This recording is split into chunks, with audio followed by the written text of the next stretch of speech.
All right, here we are, ladies and gentlemen. We are back for more. It's been a week. My deepest apologies, my sincerest apologies. I was unable to stream last week. It feels so weird, but don't worry. I had a lot of things to do. I really couldn't get here in time, and I'm sure you wouldn't be interested in a stream that starts at, I don't know, 12 a.m. or whatever.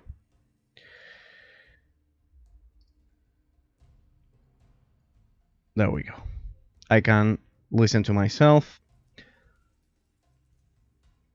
I can see me perfectly. It's perfectly working. All right. As I've said, sorry.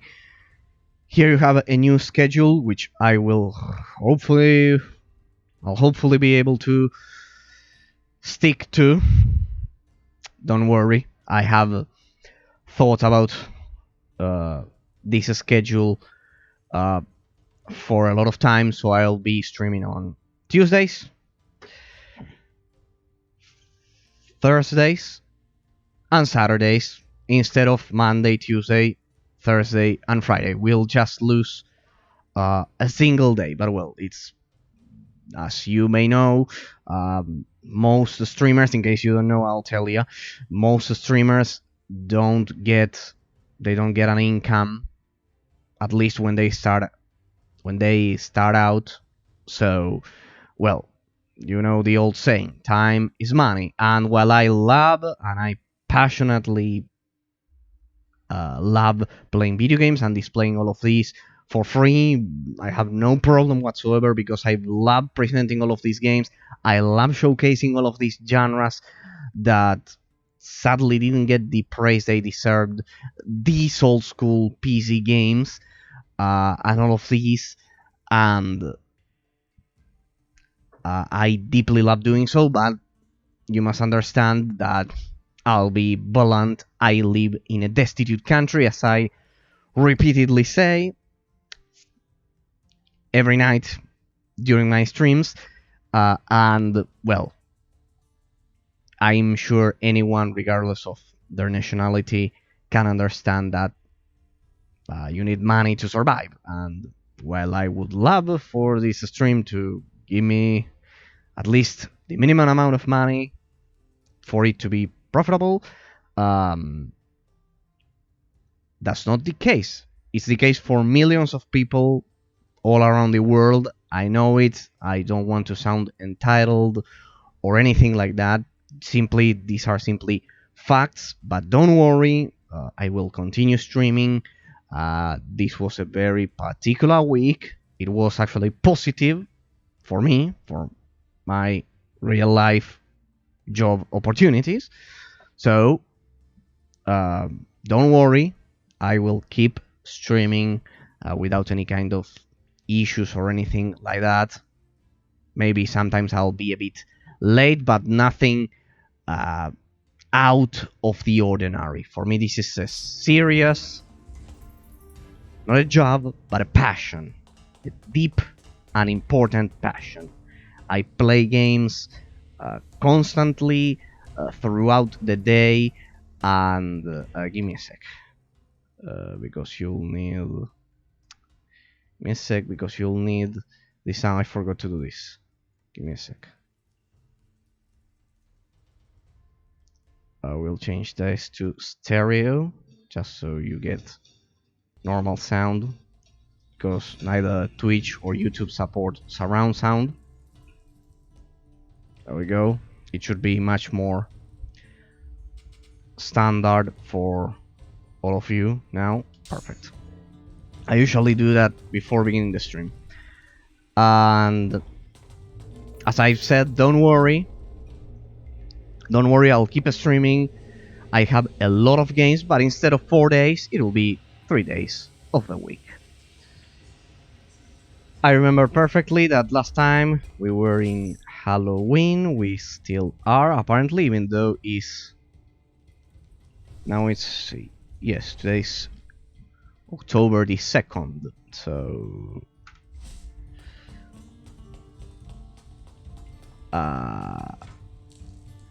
Yeah.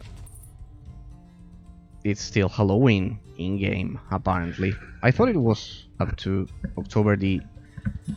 up until the final day of October. But well, I am pretty sure it is like that. But well, the game gives you some extra days, apparently, for you to get those candies. Alright, enough crying from my part. Let's get to the analysis, shall we? I've already wasted enough of your time with my personal issues. Economic personal issues. Right. Shadows Awakening. Last time we managed to get the final puppet. In case you don't know, it's this one. I've got a problem, because apparently this game doesn't have any copyright. As you can imagine, all of the soundtrack has been composed by Games Farm, and the owner of the IP is Calypso Media. Games Farm is a Slovakian game developer, and Calypso Media is from Germany. It's from Germany, and that is the owner of the IP. Well, I've got some shady accounts over at YouTube.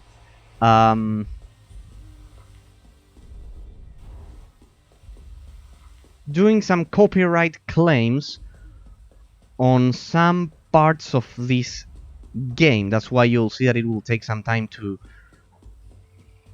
for some parts to be uploaded. I think they were 19... Yes, 19, 23, and 22. And then I had 17 and 16, something like that.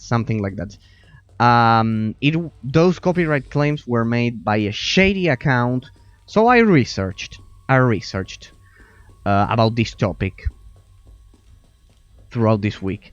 Well, apparently they get money by doing that, because they get kind of like the ad revenue. I don't get any money from uploading YouTube VODs. You need to have at least 1,000 subscribers and a certain amount of hours watched by people, and so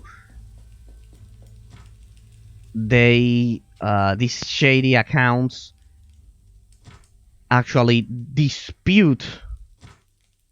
They do a copyright claim, not a copyright strike, not those in which you lose your channel or anything like that. They just want the revenue, the money that I anyways don't get. They get the money because they grab that part and they somehow, apparently, this is what I understood, they somehow apparently upload that to a totally different platform, which isn't YouTube, and they somehow illegally get money, apparently. That's why I'll give you this suggestion. If you notice that you have some copyright claims which are clearly impossible to be real, clearly impossible. For example, what kind of copyright could this game have if Games Farm they composed the entirety of the soundtrack for this game, and the copyright claims I had were during loading screens of this game, so I can safely assure that they are false, illegitimate copyright claims. And when you experience that, you should dispute the claim, not silence, not mute that section, because that's what they want you to do. They want you to mute that section, because by muting that section, you're actually conceding the rights. You are kind of like telling YouTube, yeah, that person is right. He's right. He's right. He has rights over that copyrighted material. When that's not the case. Of course, I have my own problems, as I've been mentioning. I always try to improve my incomes here. I had the misfortune of being born in a destitute country from South America. So, well, people usually have jobs, lives, and thus they don't. What say you, my sister? Circa has fallen to my hand. They don't have the time to do those disputes. The finest champion would prevail. I still pursue Aknush. Perhaps he will rejoin us. What now? Wrong, he's dead. We killed that guy last time. I have slain Aknush. He would not rejoin us. A pity. But a demon tamer should know his place. They are all dead. Perhaps. What say you? Battle called main death or... Well, that's it, I guess. I believe we've already done every single side quest possible for all of this section. Let me grab my monster. What's that? All right. What's that stuff? Ah, I created a new stuff. Ah, yeah, I remember. I did that at the end of the stream the other week, not last week, the other week. Right. Okay. Okay. So, as I was saying, well, we continue. First, let's see what side quests do we have. 0, as you can see, 0. We are going for a 100% completion. As you can see, I've done everything. This is the main quest, just in case you are wondering. It's from chapter 2. It's level 30. This is the main quest for chapter 5. As you can see here, we've completed every single quest. The ones that are in red, they are kind of like decisions that for some reason some choices we made, and well, you get another one of these missions in green as completed, but these ones you can decide not to do them. All right.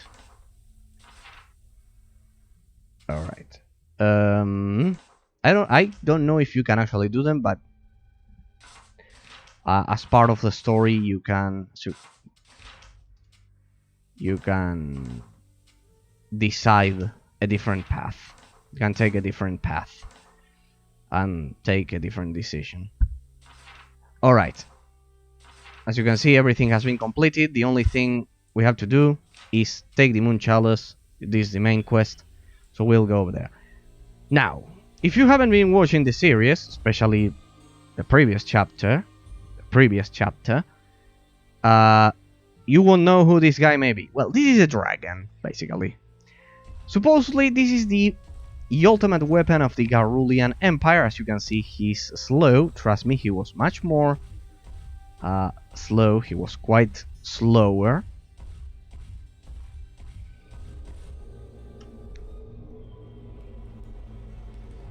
And this thing is the ultimate weapon of the Garulian Empire.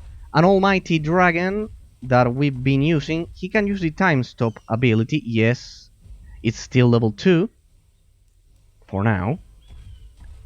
He's quite powerful, slow, but he's a mage. I know he doesn't look like one, but he's a mage.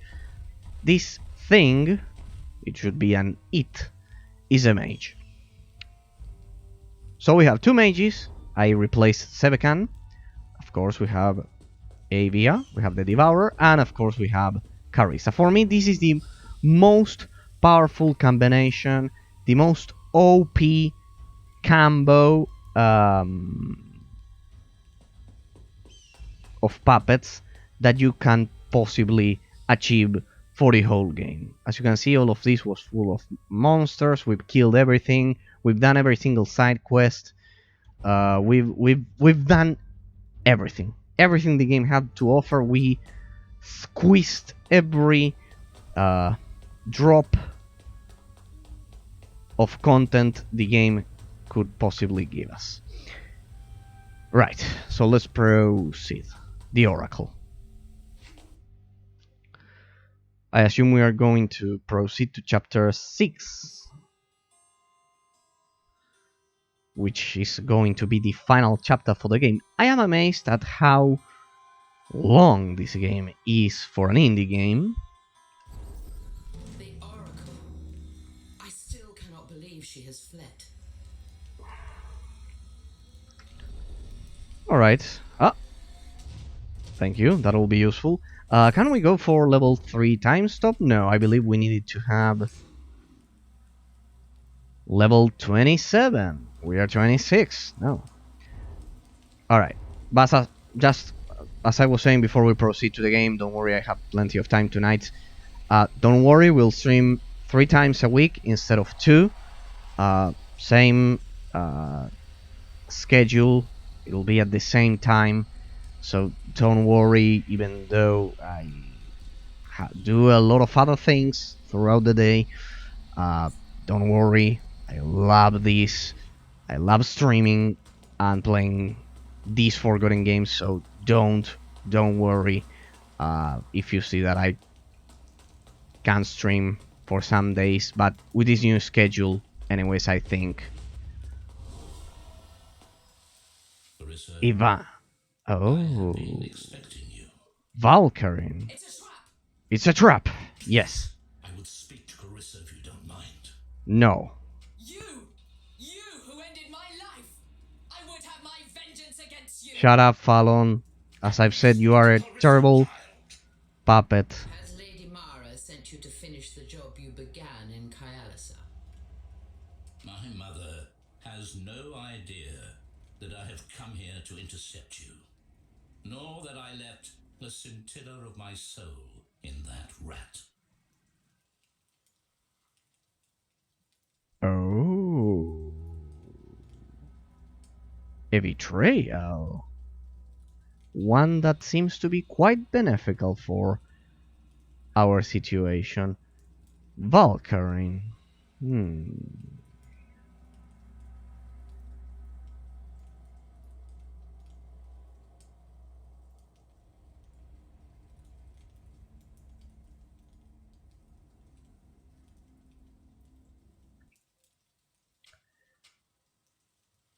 You've been scrying upon us since Kyalasa.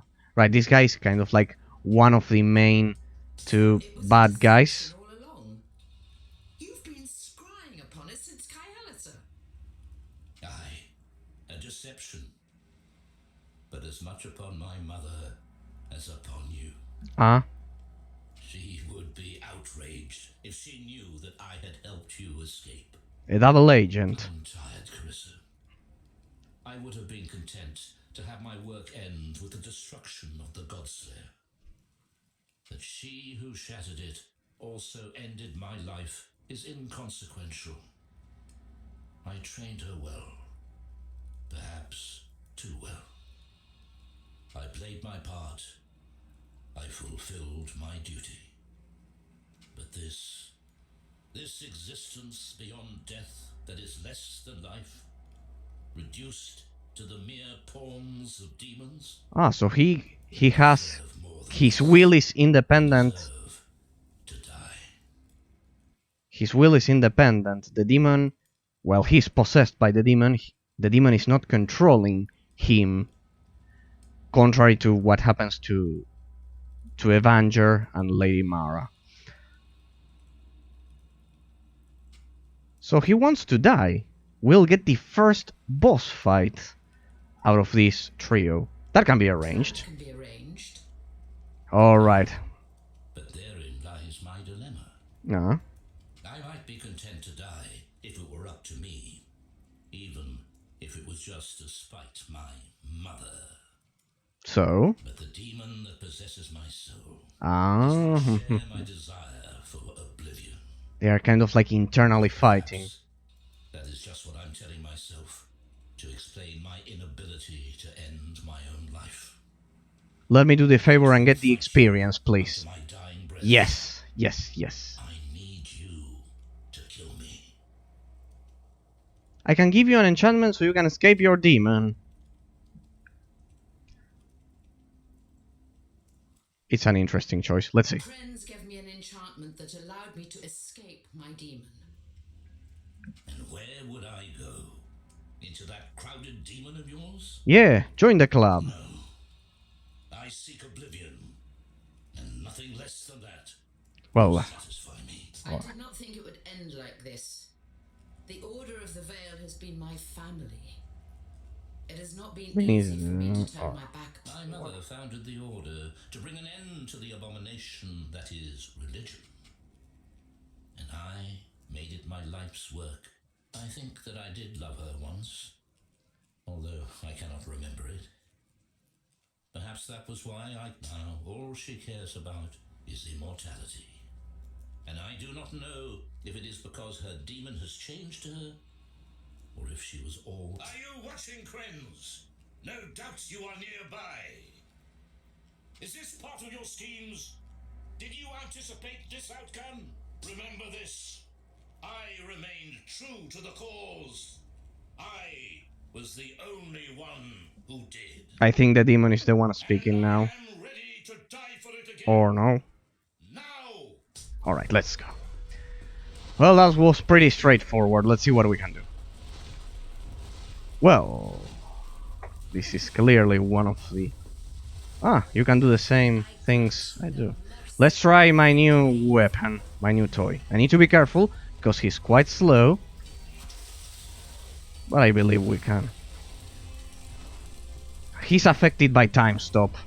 We can do this. Now. Let's go, Carissa. Ah, I cannot deal damage to that guy. What's going on? Perhaps maybe I need to get rid of that golem. Alright, we're good, we're good.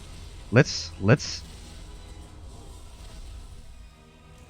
analyze his patterns, his attack patterns.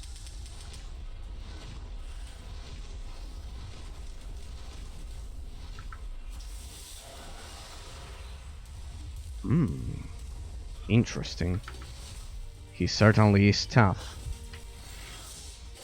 Can I deal damage? Ah, alright. He somehow becomes immune.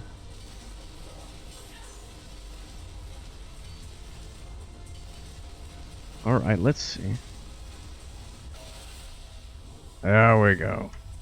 Let's get rid of that golem, shall we?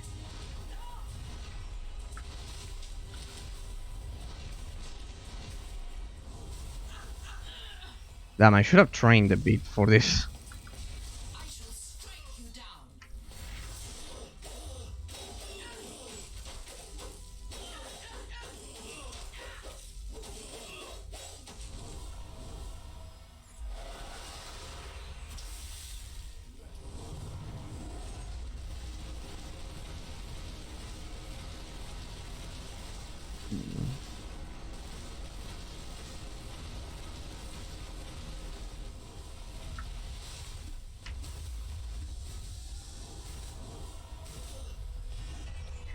Yeah, I believe that at this point we can confirm our build is absolutely OP, because I could beat Valkyrie without Vengeance is mine. using even a single shut up, Fallon. Shut up.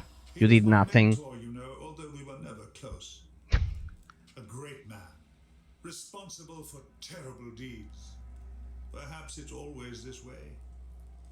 Will history remember him as the hero who masterminded the fall of a tyrant?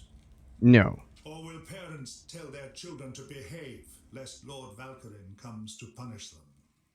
I would choose option number 2. Well, as you could see, this was the perfect example on how OP and absolutely destructive this build is. We could beat one of the 3 main bosses for the game first try on an extreme difficulty with a 1-week hiatus in which I didn't play the game. I had no practice in 1 week.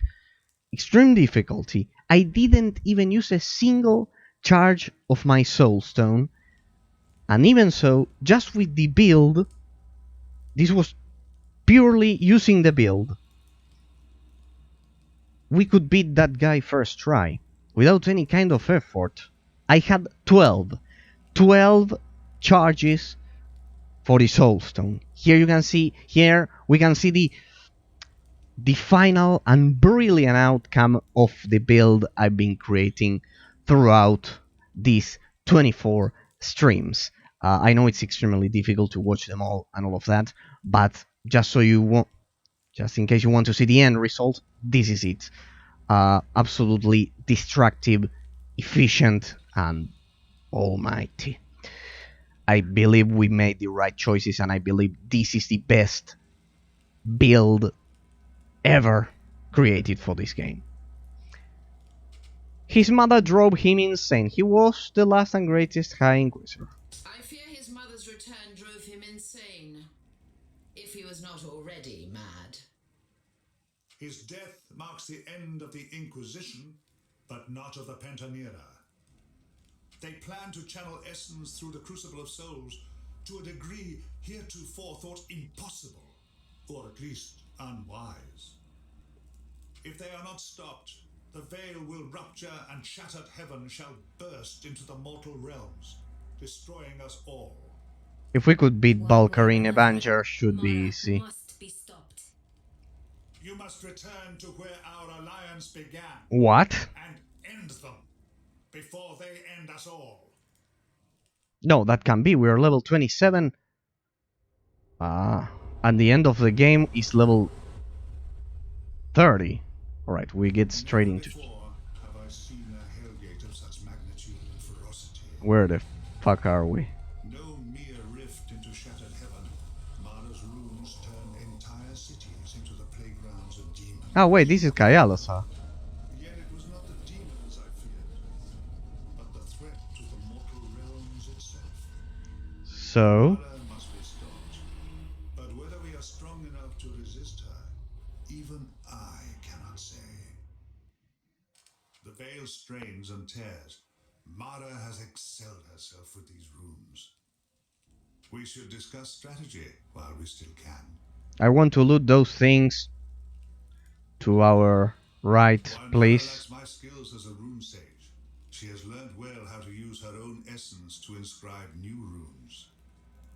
I am uncertain of her plan, but she has engraved runes in both Thal and Kayalisa, of a kind most commonly used in demon summoning.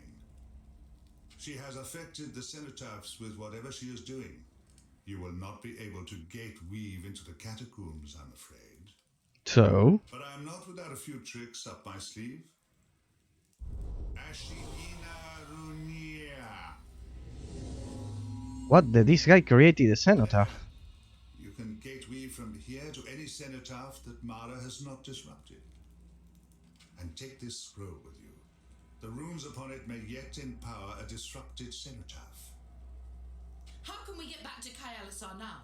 Killing everything in our way. Now disrupted the cenotaphs in and around Kayalisa, but you may yet be able to reach the one at the head of Fallen Eagle Pass. That's We must close hold to our Kayalasa. ground if we are to prevail. Alright. Could Avenger be turned against Lady Mara? Because Valkyrie wanted to die. He just didn't want us to...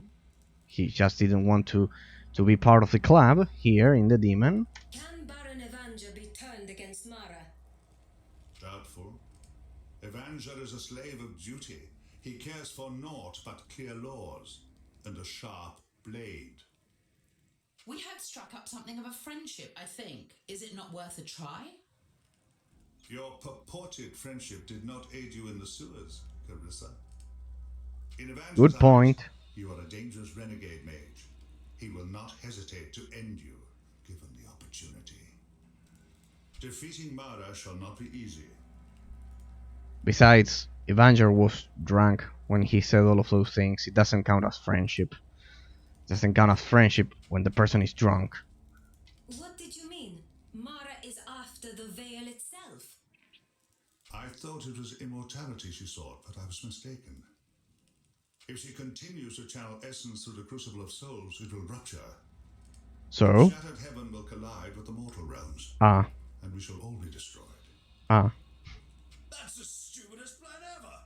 Why would she want to do that? Nice point, Sar. Either she's insane, or she has some pact with a demon of unimaginable power. Oh. Whatever her motive, it will mark the end of the heretic kingdoms if she is not stopped. What now? How will get Moon Chalice into the How will we get the cauldron? Moon Chalice into the cauldron? Whatever Mara is doing, the Crucible of Souls is intricately enmeshed with her runes. She will try to stop you reaching it, but the Crucible cannot be moved abruptly in its current state.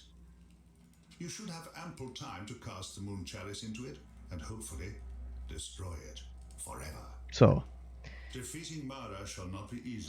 the Crucible of Souls and the cauldron and all of that has that label that we usually find in products which says fragile. Move carefully. Yeah. Nice. Who has defeated the Shadow Hand? Do you know of anyone who defeated a Shadow Hand? Yes, we killed 3. It is unclear whether the last Shadow Hand sent to kill the Master Necromancer was slain or turned. If you wish to pursue this, travel to Kyalisa and climb to the top of Lich Crag. There is a symbol there, the Shamad. Sound it 3 times with magic. We've already done. I do not guarantee that the one that comes will aid you, but he's the only one who might. What now? Yeah, we know that guy. We are friends with that guy. I will aid you when I can.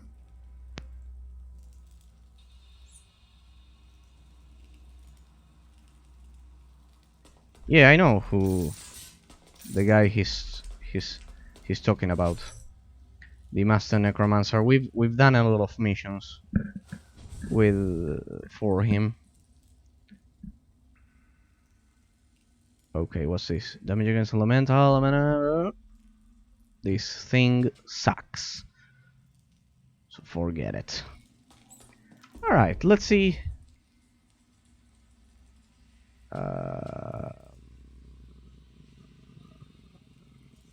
Alright, all of the cenotaphs throughout the Heretic Kingdoms are active. These are all of the cenotaphs, except for the ones at Kyalasa. Of course, we can't go back through the sewers, so Fallen Eagle Pass, as Krenz just said, is the only option. Besides, the rest of the world is absolutely empty because I've killed every single thing that you could possibly imagine. So, yeah. Everything is empty. So, let's get back to Fallen Eagle Pass. Let's get back to Fallen Eagle Pass. Okay.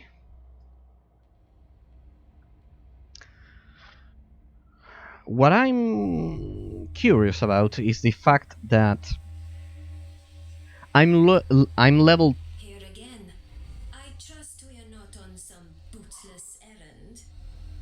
Mara seems able to use the cauldron solely in Kyalasa and Thol. She must surely be in this city now. There are demons nearby. What happened to the Fallen Eagle Pass? Oh, this is going to be a massacre. Thol. I can go to Thol. So this is the only way. Let's sell our things. Goodbye, goodbye, goodbye, goodbye. I need to make some room for the new loot, please.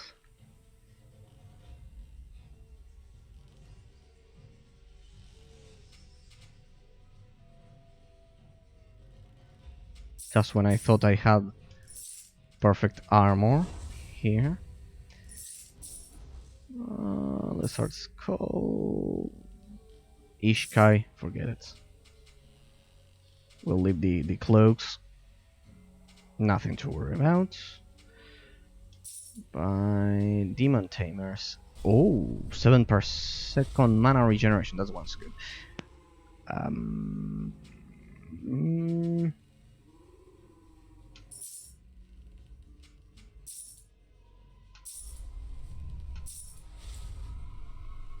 That one's good.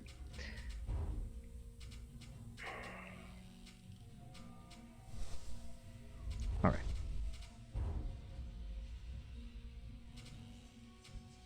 Globes now. Usable by Wood Elemental. No, no.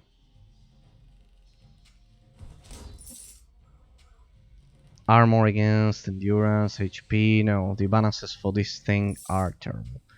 Wait, there was another thing. This elemental chain. Forget it. I know I'm selling them below MSRP, let's say. Below an appropriate price. I'm underselling them. But wood hands, no. But pretty much all of the world has been exterminated, so this is the only guy who will accept our wares, our thingies. Let's see, are we still level 26 or what? Ah, look at that, we've got some demonic... Yeah. Some demonic horns here. Let's say. Coming out of the ground. Look at that. Excellent attention. Incredible attention to detail. Look at how the mud somehow covers this demonic horn. Pretty impressive for an indie studio. We're level 27, you know what that means. My Draconian will get... Oh, I've unlocked another one.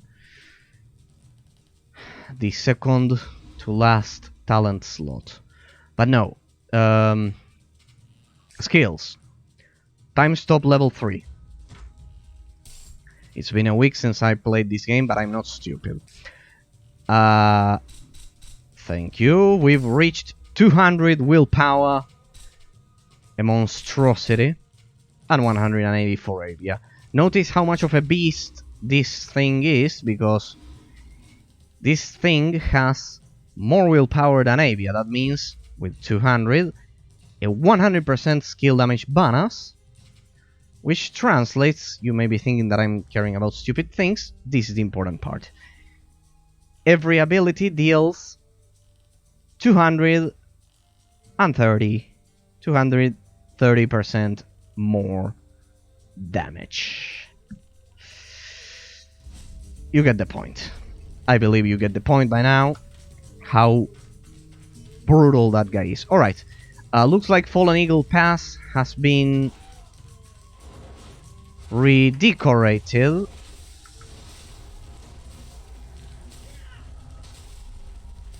So let's see what we can do. Talon Demon. These guys seem to be weak. They are level 27. Ah, just as exactly the level we are. That means that if you're under-leveled for this section, you're going to have a terrible time. Because...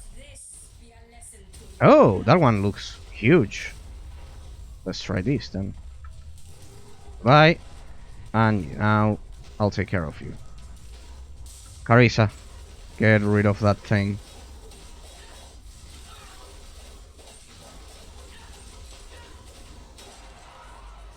Goodbye.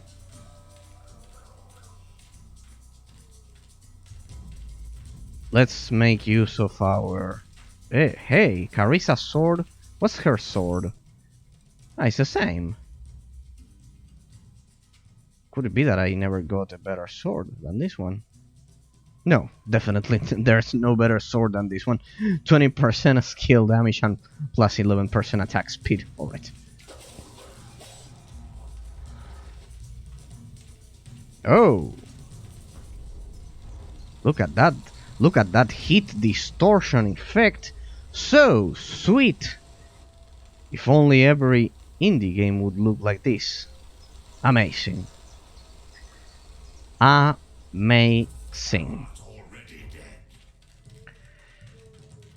Alright.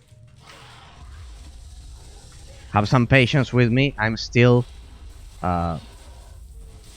recovering my expertise regarding the gameplay and the rotation. It's been a week. That is a lot in gaming times.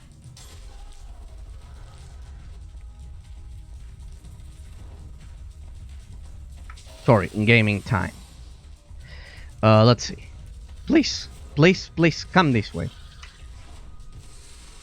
Ah, they have a shadow shield. Interesting. Immunity to being frozen. Also interesting. How about Demon Strike? There we go. And now, say goodbye. Good. Necromancers. I believe they've... I don't know why we're trying to save civilization when clearly they've killed everyone at this point. Don't you think? Because there's no one around. Let's use one charge of the Soul Stone for a change. Where's the other guy?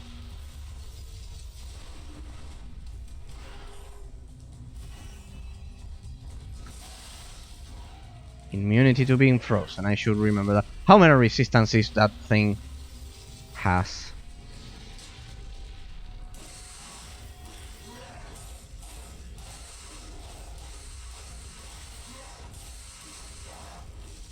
Damn. Ah, right, that thing has 16,000 health. My bad. I thought it was a normal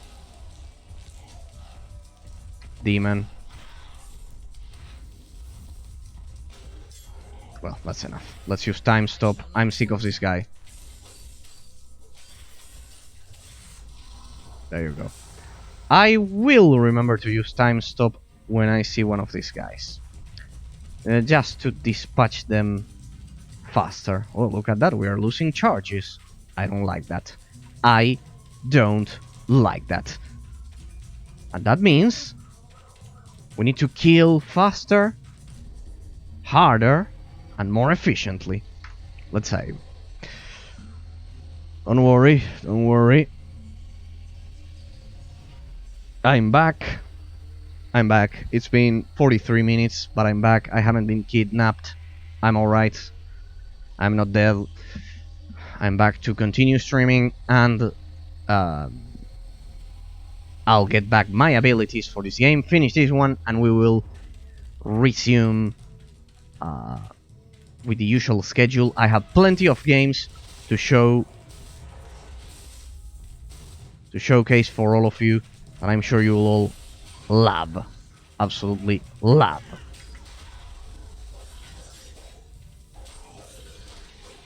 This one also has... This one's also immune to being frozen, but it doesn't say freeze immunity. It says fire and poison.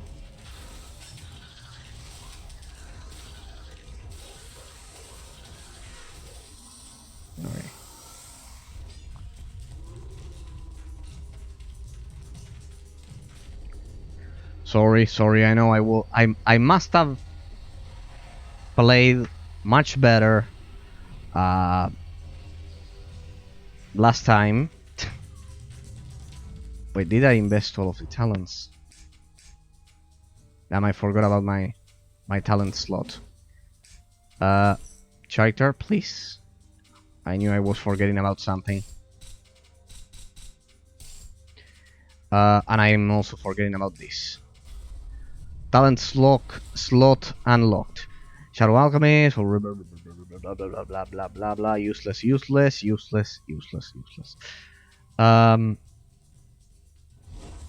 No, useless. Return 5% of damages from attacks as mana. This one is much useful. Much better. Much better.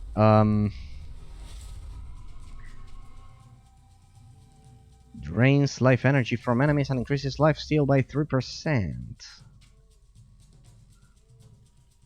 Critical hits reduce the enemy's armor. Thorns. 50% chance to return for 100% return damage. Late ability. No pain, no gain. Yeah, I've been trying to get this one for a long time. So yeah, I wanted that one. Increases endurance by another 20 points. Not 20, not 20%, 20 points. I'll use that one. Endurance affects a lot of stats, not only health.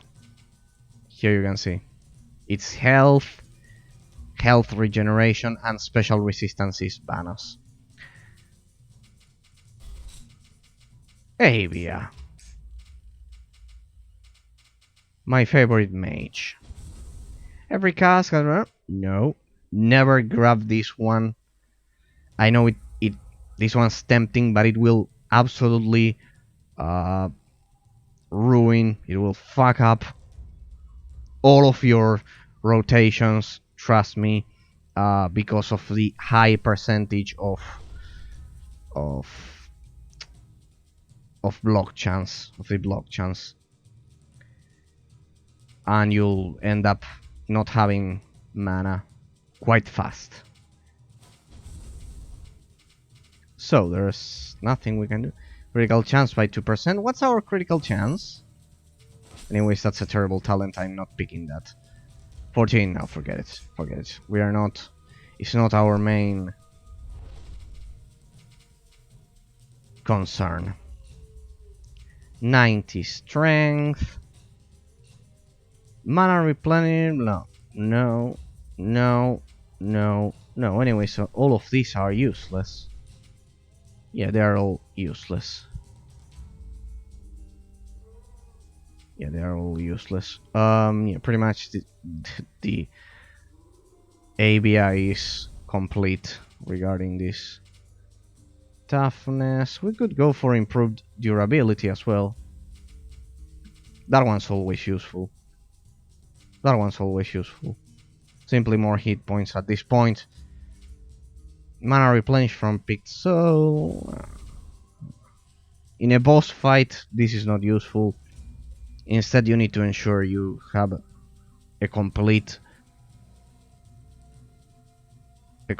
fully charged soul stone. So now, restoration 5%. It's useless to reset the cooldowns if you don't have the mana. I will go for improved durability as well. Draconian.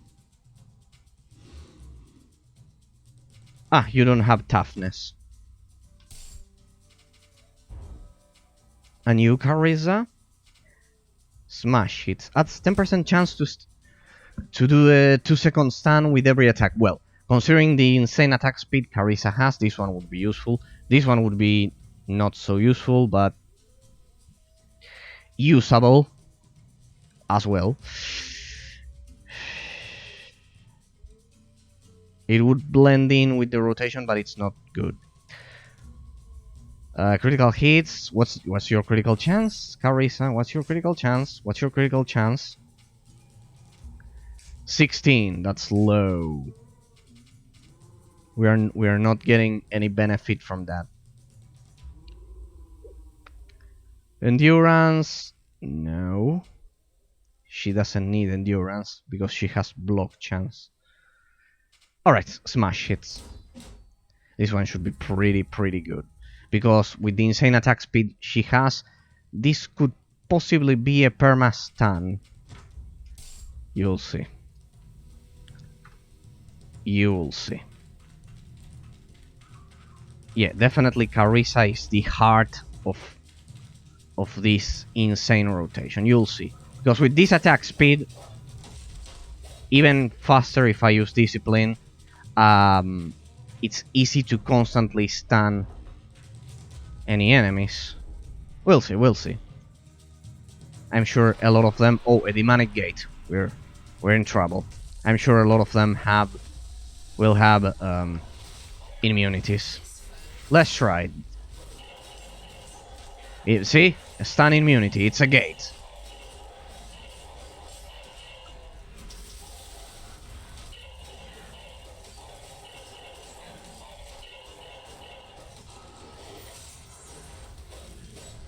Ah, it's back? Or what? What now? Usually those have several waves. I believe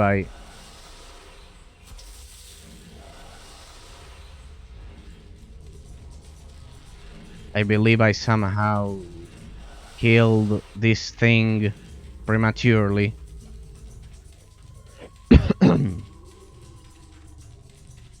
$59.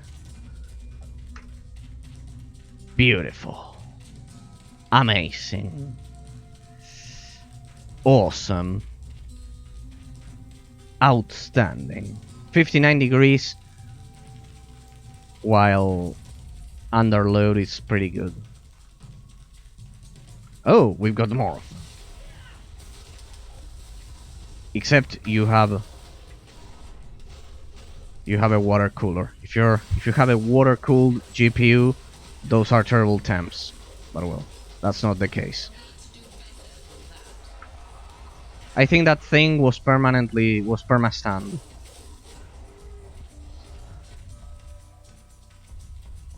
Oh well.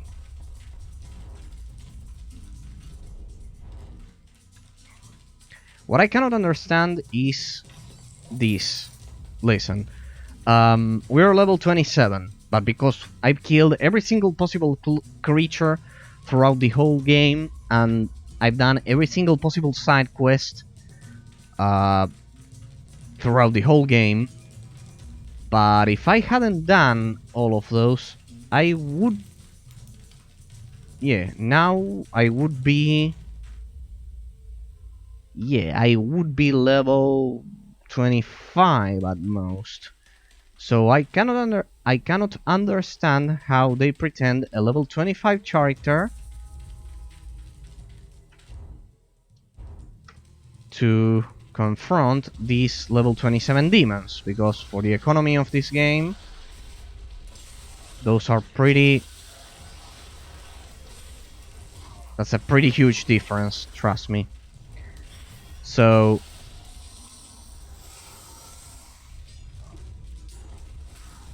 Yeah, I believe that at least on hard difficulty, it's pretty much mandatory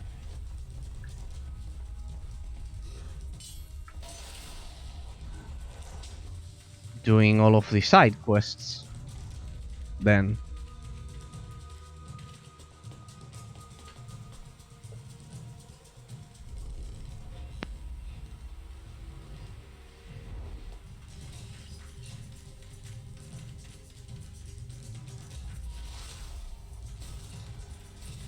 well, whatever.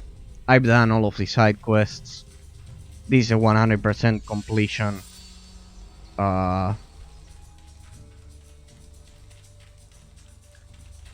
This is a 100% completion walkthrough on extreme difficulty, so we are not going to care about that.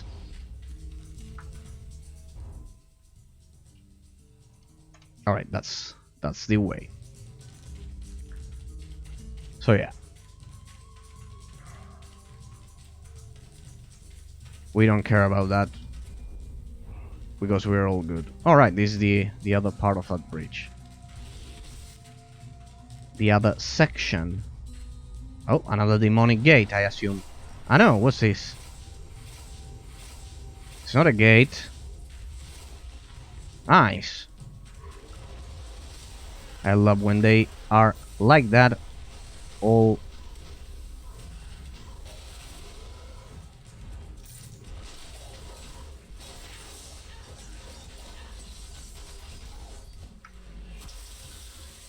This will be a problem.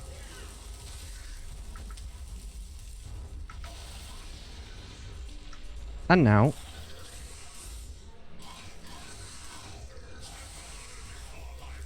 let me destroy those shadow shields. And now we do this.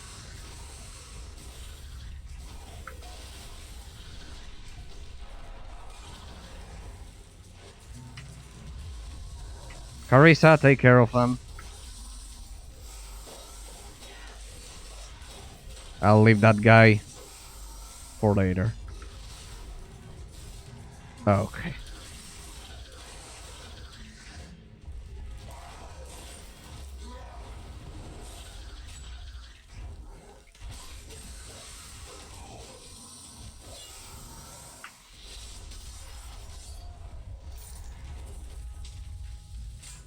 Damn, it looks like easy difficulty with this build.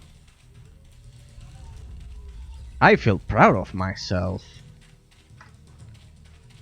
You know? Thou shalt face me now.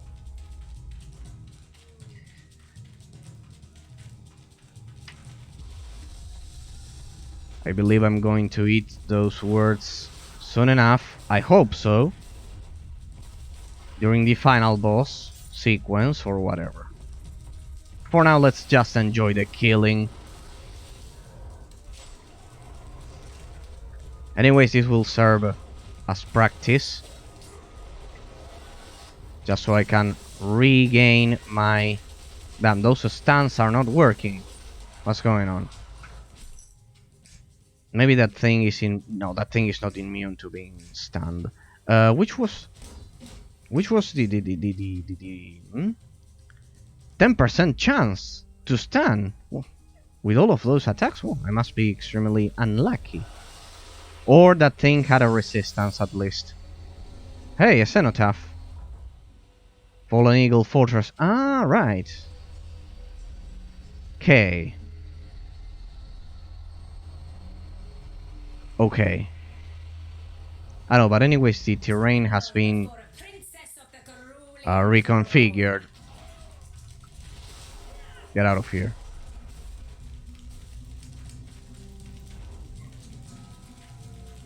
Let's see what's in here. Trick or treat.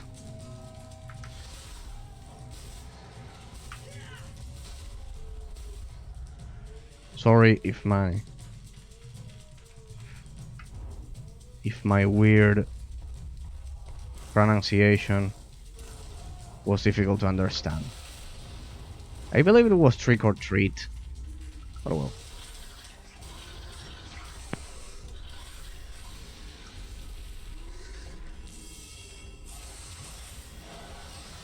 Wait. Time out. Time out. Time out for you, not for me. That's for sure.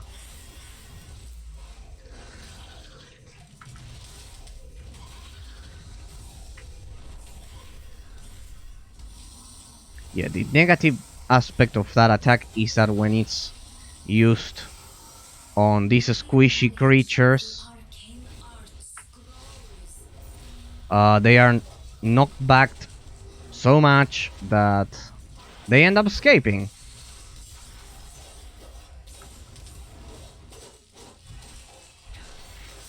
Ah, you think I need mana because you're draining it. I don't need mana, trust me. Carissa doesn't need mana. How is it possible I'm not stunning that thing?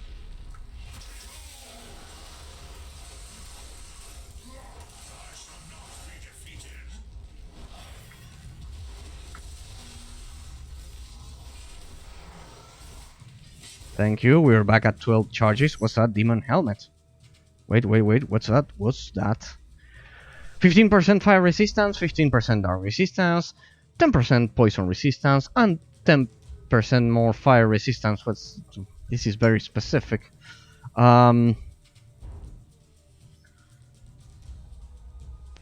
Terrible. Absolutely terrible. This thing is useless.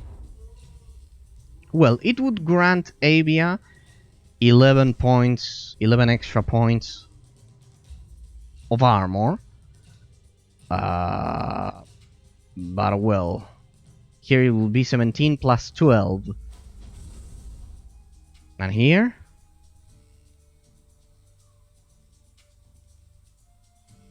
No. I think it's not counting this. Forget it. What's this? Imperial Tomb. 4. We've already explored this one 1,000 times. It should be empty.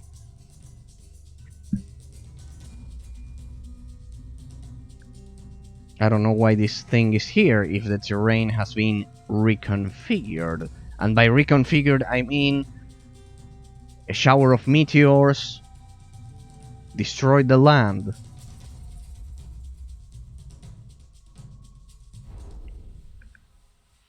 Maybe we can kill more things. Now, we've already explored this. We are good. We are good to go.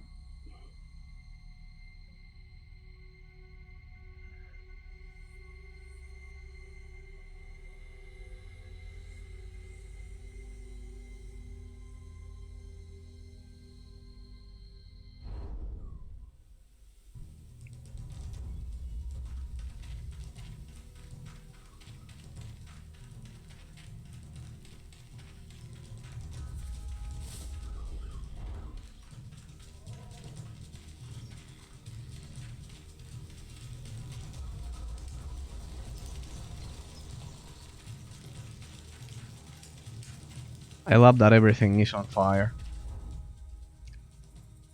Wait, we can continue exploring, though I don't see the point, because we'll simply find demons to kill.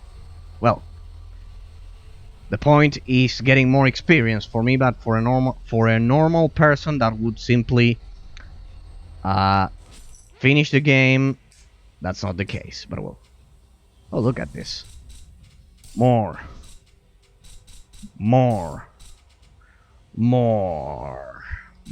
power. Yes, yes. More power. Come on, we've got a schedule. We are on schedule.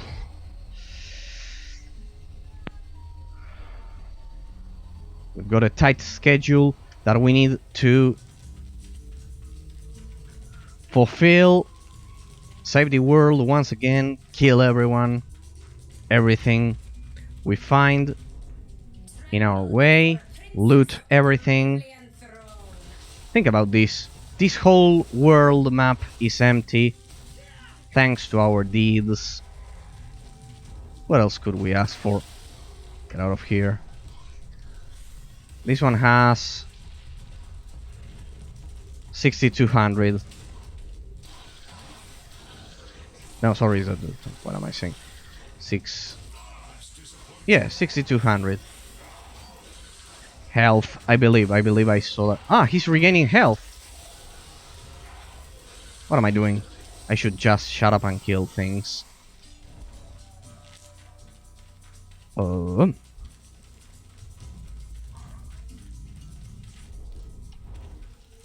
on, we need to finish this. We've had the release of Age of Empires 4, ushering a new era of RTS games. My heart is filled with happiness after these 4 or 5 days. It broke every sales record. Hopefully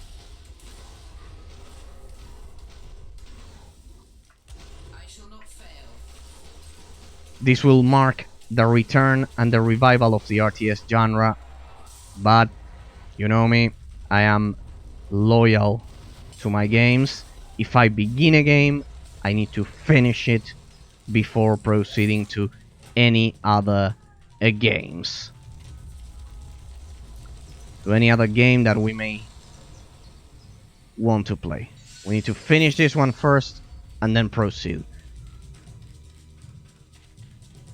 Come on, we are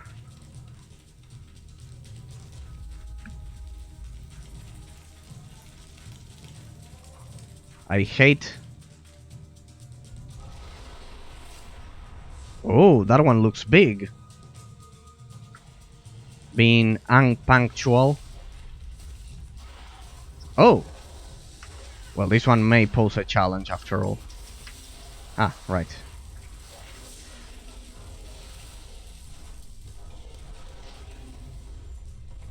Ah, we've already killed that thing, literally, for the most part. There we go. And within the frame of time stop. Yeah, I am pretty sure we were not expected to do that, but well. Because we were one-shot killing them.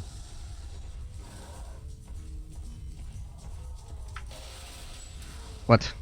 I missed. Sorry. This foe is mine. Ah, you can block attacks. How about this? Come on, we're wasting time. I don't like doing that. I want to finish this game, proceed to the final analysis, and go on. It's been a great game, but we've killed everything. We need to go on with our lives. It's been a blast, but all things must end eventually.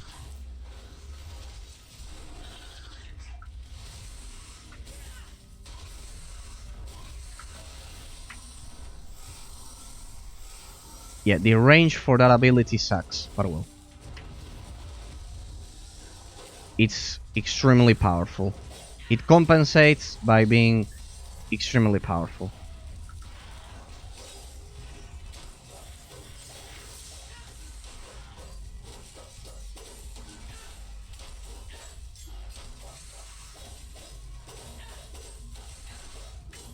Damn. Ah, yeah, right.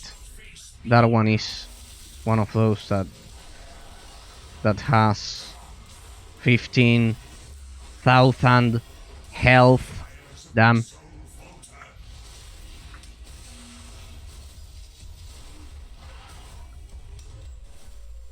Come on, take care of all of them at once. That was unneeded, but well. Sword of King Capu III. I smell ultimate distraction. I smell the ultimate distraction.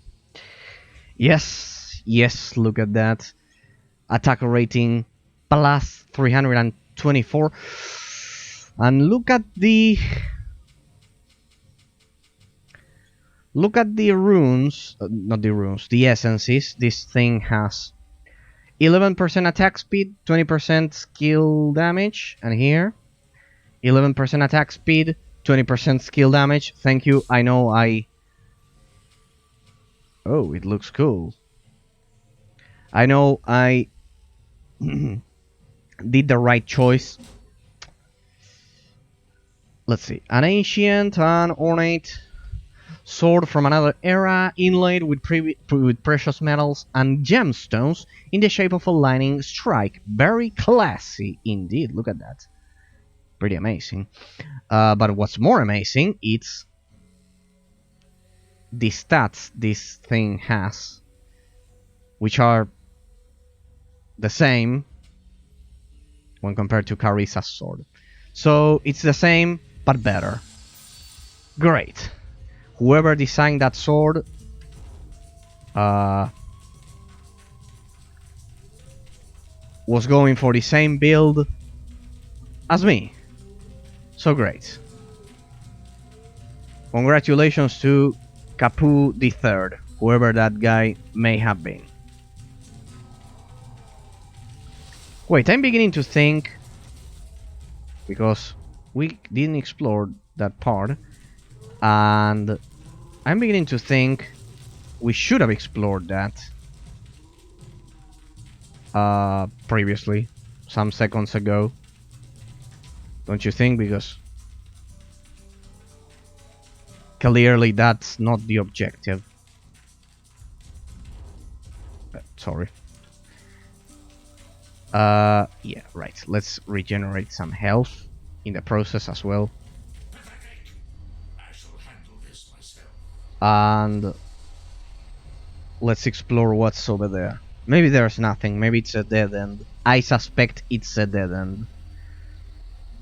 But well. But well, let's this is a 100% playthrough. As I say, I explore all of the map, so yeah, great. I don't want to... Maybe we cannot even access the place. Can we? Can we get inside? No, we cannot get inside. This is it. Do I get... Well, a candy. No. I feel stupid. Don't mind me. But we have the whole map explored. So, that's not the way, that's not the way, that's not the way, not the... Here. We have to continue through that path. Yeah, I thought that was the objective instead. But then I said no, it was Kayalazar, right? And that was Fallen Eagle Fortress. That was Fallen Eagle Fortress. So yeah. No.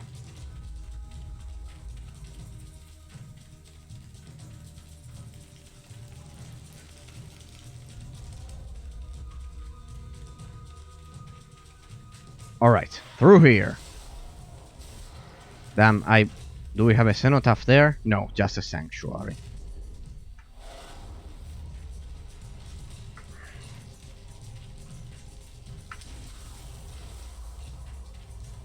Nice, you know how to block. Please, all of you, come this way.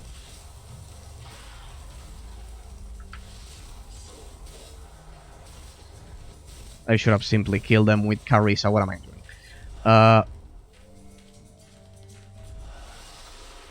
Yes, another one of those portals. You can try to stop me, but it will be of no use to you.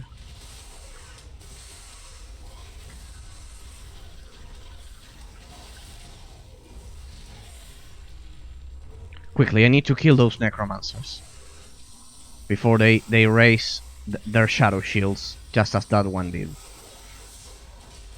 That will be faster, and we won't be losing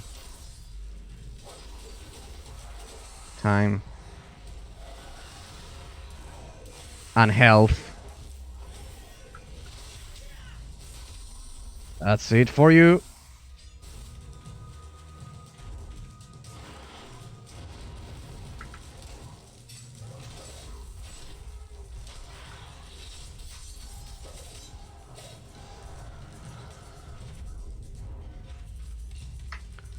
Nice.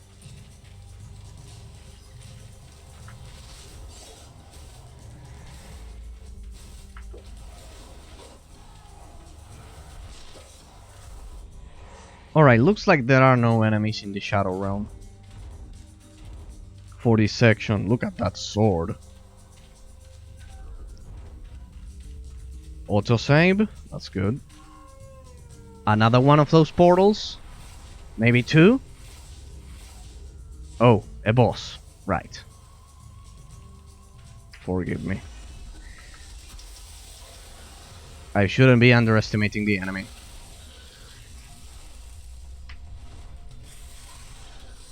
That's it. That's it. This time they didn't get the chance to raise those pesky shadow shields.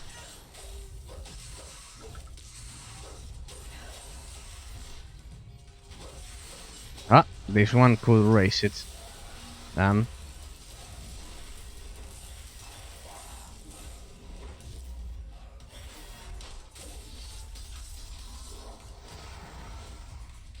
Give me my candy. I don't know what the purpose for all of those candies will be after Halloween, but well. Anyways, Halloween has already ended. It's October the 2nd. But well, apparently the game doesn't want it to end. Right, let me see, objectives, whatever. I don't have any objectives. Chapter 6, Stop Lady Mara. Destroy the Crucible of Souls. Which one should we choose? Well, they are the same, for the most part. Crossfall, no, because this one has the objectives. Find the Crucible of Souls. Head to the Civil Mage's Villa in Kayalazar and stop Lady Mana from destroying the Heretic Kingdoms entirely. Cross Fallen Eagle Pass to reach Lower Kayalazar. That should be up ahead. Yes, indeed. This should be the entrance. Right, if we can somehow. Has already fallen. Do we jump or what? Alright. Ah, nice. So, the finale, the ultimate distraction, and the final battle will be here in Kayalazar. Nice recycling of the environment. Oh, Avenger. You shall go no further, Carissa. Why do they only care about Carissa? This is not the will of the Order, Avenger. Stand down. Mara is the order. I am the blade, and my task is to execute her justice. Mara is mad. Shmas Portor Serat. She's a demon. Alright. Yeah, stop Avenger once and for all. We've fought this guy so many times. It will be such an absolute pleasure to get rid of him.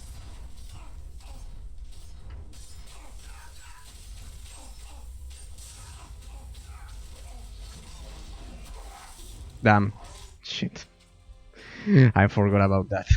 If he kills the Devourer, you lose. I forgot about that. I should have at least healed myself. Alright, don't worry. Don't worry. I should heal myself, but I don't have any sanctuary. Well, doesn't matter. We'll do this. Now, you know what? We're not healing ourselves. We are not healing ourselves. We're not healing ourselves. Even if it's extreme difficulty. We'll heal only when being about to die in the middle of a fight. We are not preemptively healing ourselves.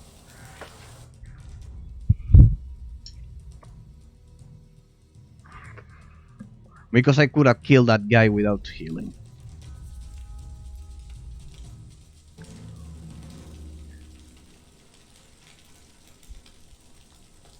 Baron Avenger, once again. You shall go no further, Carissa. This madness is not the will of the Order, Avenger. Everything around us is destroyed. What's the point of this? Mara is the order. I am the blade, and my task is to execute her justice. Well, we've already Shmas Portor Serat. heard you 1,000 times, so... Alright, this is what I wanted to do.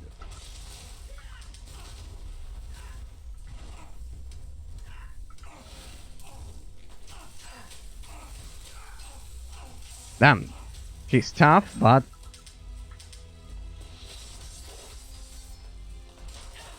not even close to me.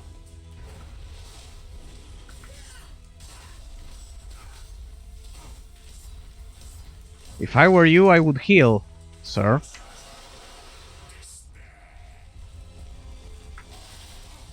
Oh, he's not immune to being frozen. That's a terrible weakness.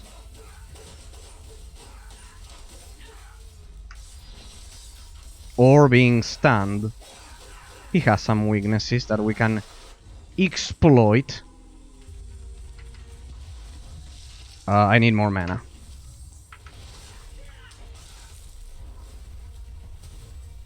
Alright, here we go. See? He's not being knocked back. And thus I can easily deal all of that damage. What's with that guy? Ah, I have to... I don't like that. Can I deal damage to him now? He became immune for a sec there. Freeze! Police! Yes. Now stun. Stunt Wars. That's what we used to call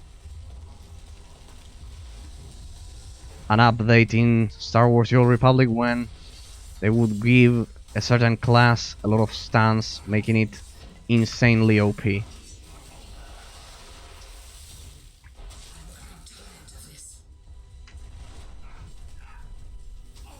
Ah, yeah, right, that thing also stands. I feel tempted to at least heal myself once instead of doing this stupid display, but well.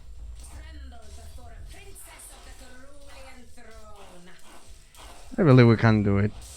Yes, without healing.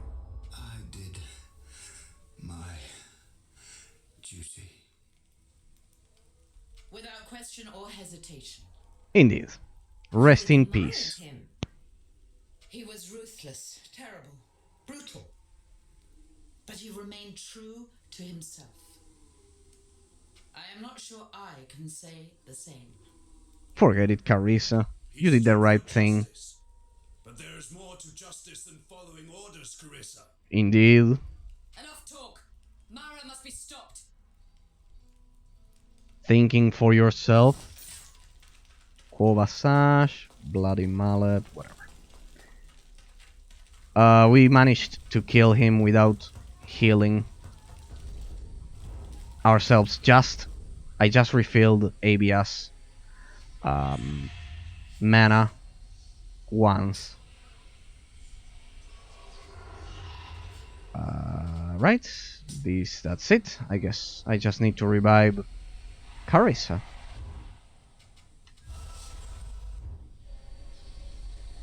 Ah, my stash, the one I never used throughout the whole game. This is it, I guess. Oh no, wait, we can still explore that. What others have begun? Evia. The winchman has fled. He's probably dead at this point. Atska Undera. What? You know, for a princess, you have some pretty handy incantations. Yeah, you know, that's the first incantation I've ever seen coming from Carissa. Why is this marked like that? Do we have to go back to Thole? No, we're good. Why is that marked? Because it said cross lower Kyalesa to reach the lower elevator. Alright. Yeah, kind of like that's the way to get over here. Alright. Let's proceed to the final fight. Final battle. I believe we're close. I mean, there's nowhere else to go. You know what I mean? Kind of like the whole place has been Now we decimated. confront Mara. Indeed. Right. We still. If this is the end of the game for the game, why is it that we are still not level 30? If I have over leveled and did every single I did every single side quest possible and killed every single monster in the game. Why is it that we are not level 30 at this point? I smell something.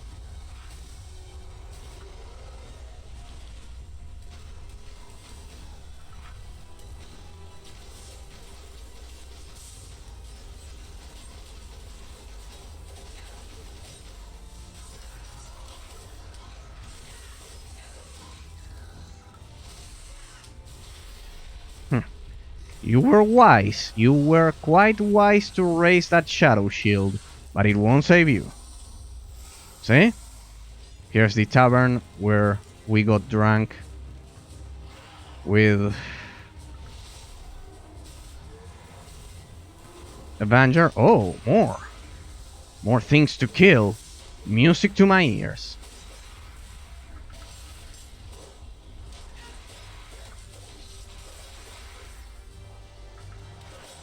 This is like heaven.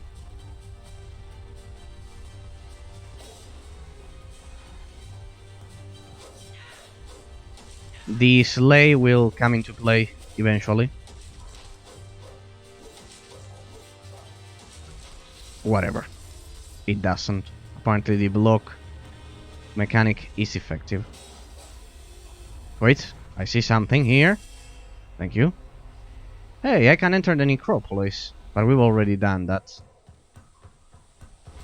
I'm just curious as to if there's anyone alive. Maybe the necromancer.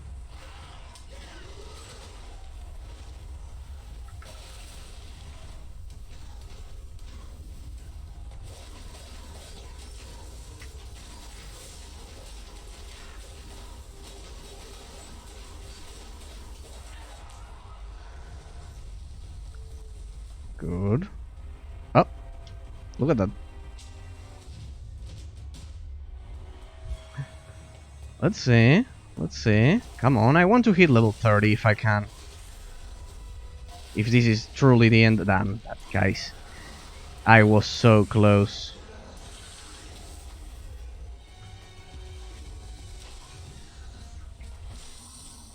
Goodbye.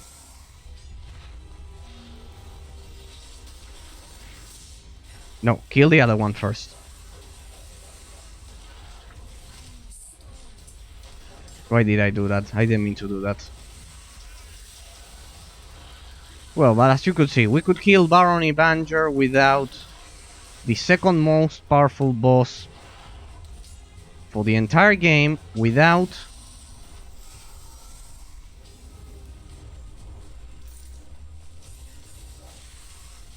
healing at all, and also using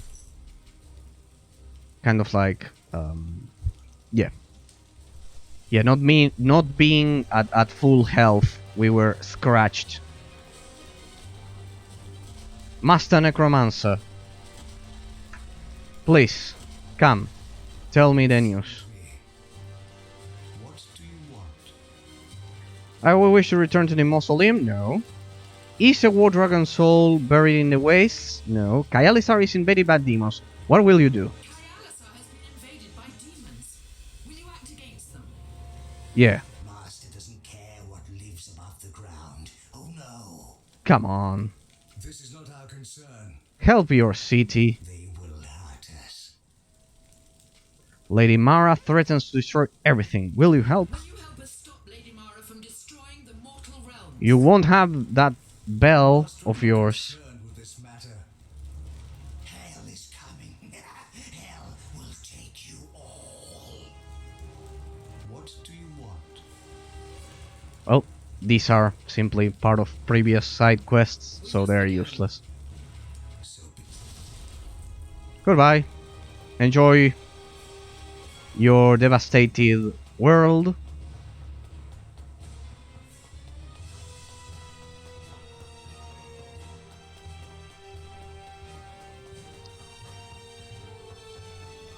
I believe this is the end. We are about to hit level 30.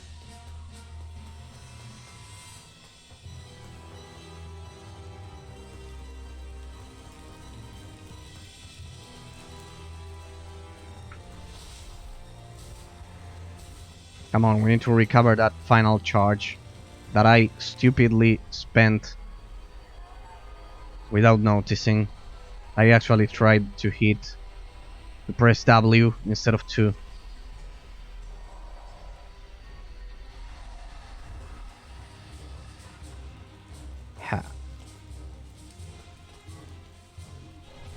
Come on, more. Send me more. I need to hit level 30. Otherwise, I'll not be satisfied.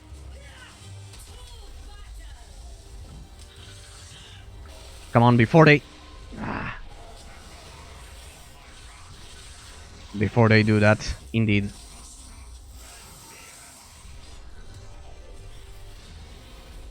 Yeah, I need to prepare a strategy for those guys. Come on, all of you, come here. Come here, join the party.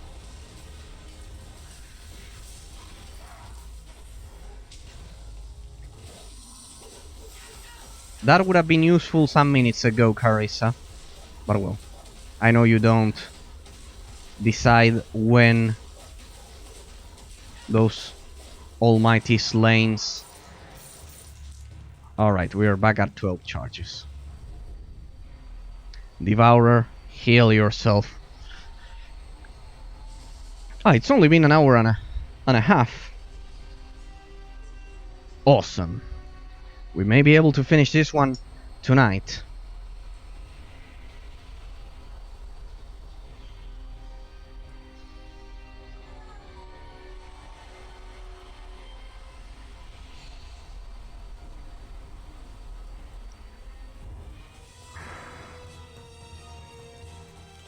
Nice recycling.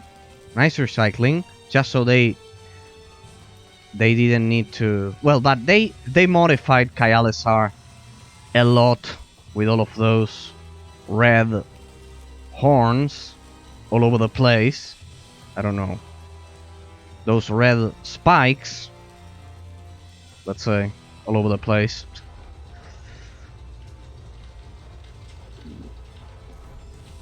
So yeah, it's not lazy recycling, it's like high quality recycling. I'm good with that. I'm okay with that. It's a legit tactic. It's a legit game development tactic.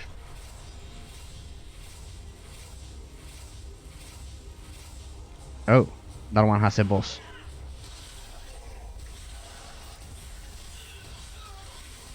No, not this time. You won't get the chance. No, damn, that one was almost dead.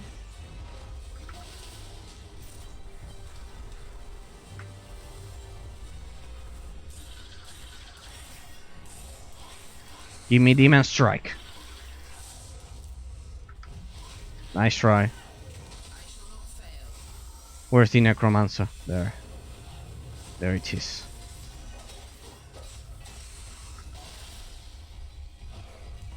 Damn, my mana.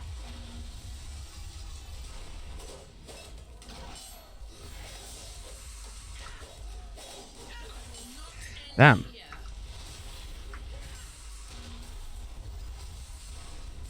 Go. That one is immune to being frozen. The previous ones weren't. But well.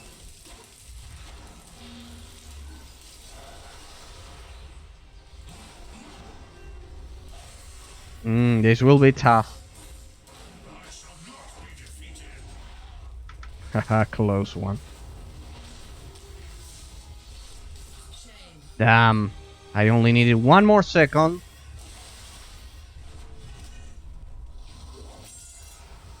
That one was good. Melark. Yeah, you need a new Melark.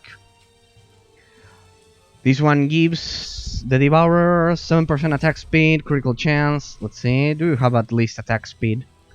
No, this one has 30% skill damage. Do we have any S? It would be a blast if we had. Yes, we have it. We have an essence of swiftness. And the highest level. There we go. Melark Imperious. That will be quite useful. Oh, we've got some skulls. Nice.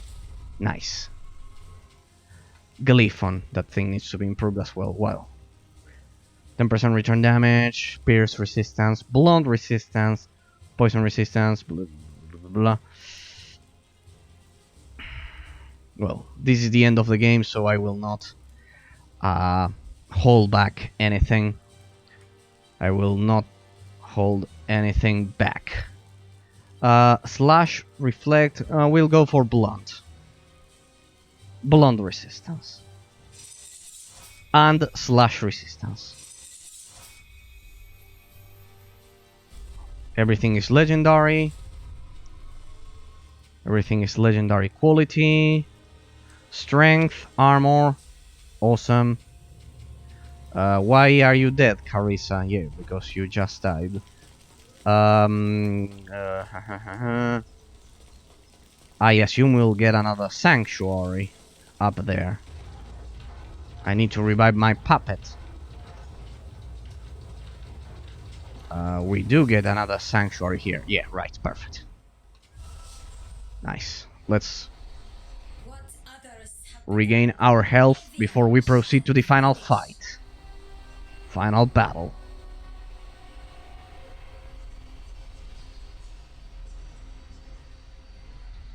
Look, technically we will hit level 30, but you need to do all of the side quests for that to happen. I mean, it's an extra talent slot. That's a huge advantage.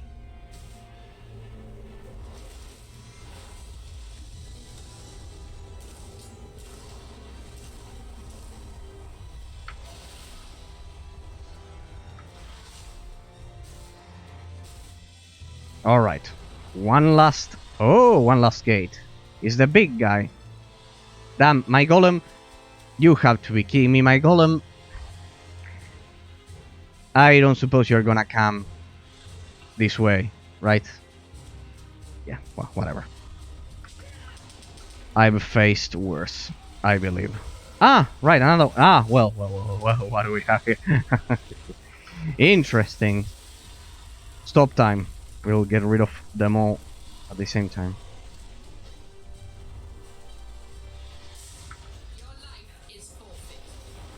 Okay, I must admit that took me off guard, but...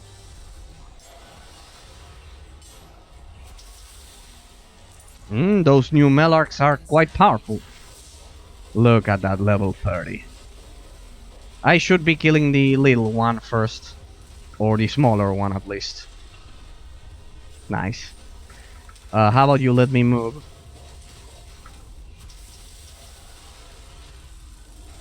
Get out of here. You'll have to... Oh, those new Melarks are awesome. Like, Carissa, take care of the rest. Can I stand that thing? No. That thing... where we go. I couldn't see shit. That thing took my whole screen.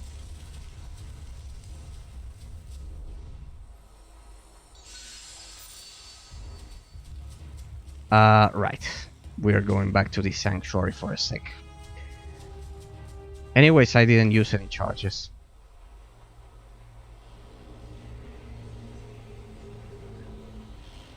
Alright. We've already killed 2 demons. 1 to go. I'm back.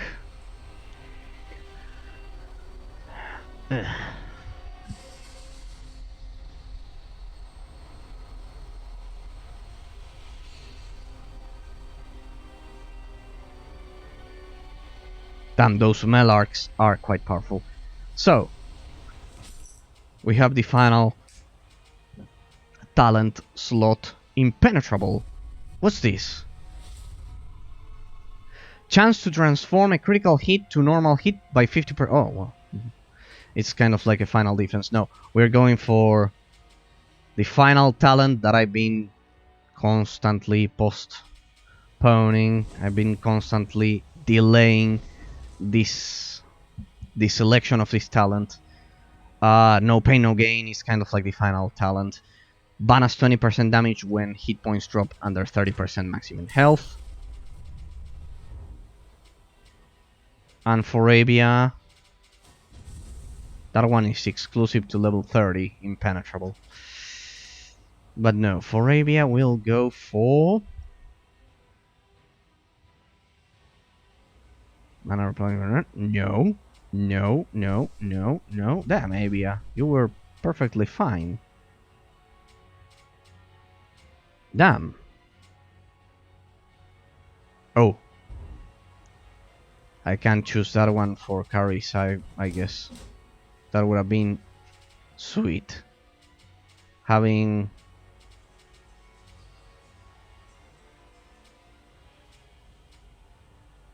what's it? Ah, yeah, I've already have it. I already have it.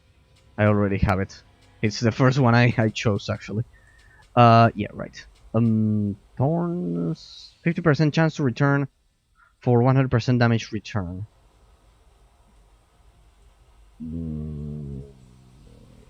Well, Carissa is a melee fighter.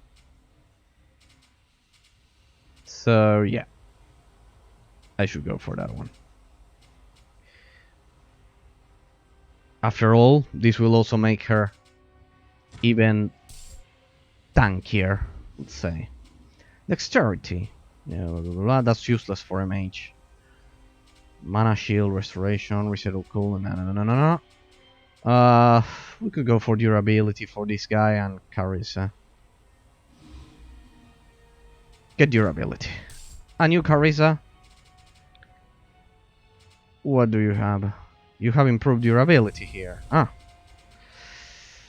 Damn. Mana shield. Every hit has 20% chance to lower mana instead of hit points. No, forget it. What do we do? I'm out of ideas here.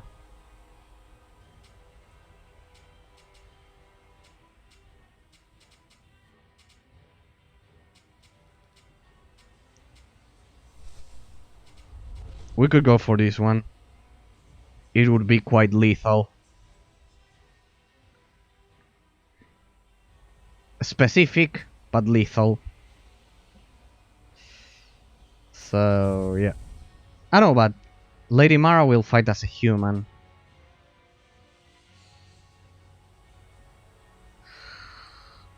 This would be extremely lethal for the final boss.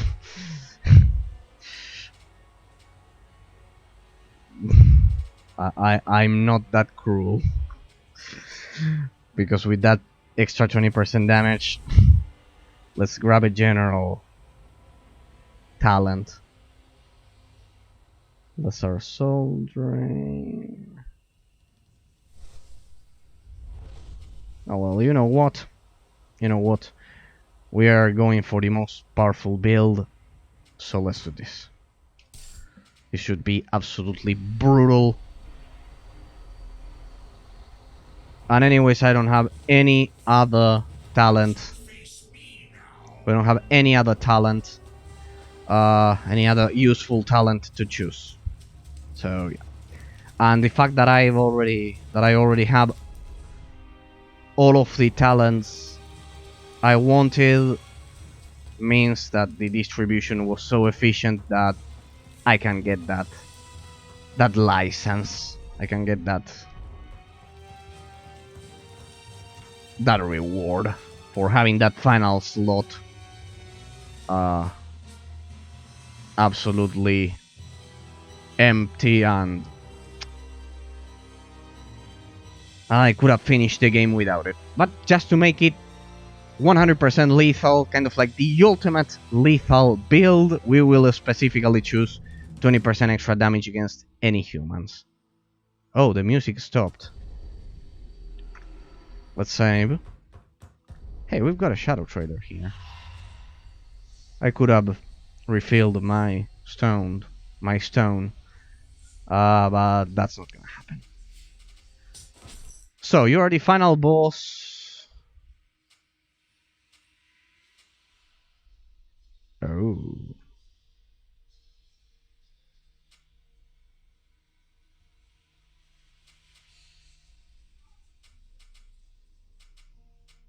You are the Shadow Trader of the final boss.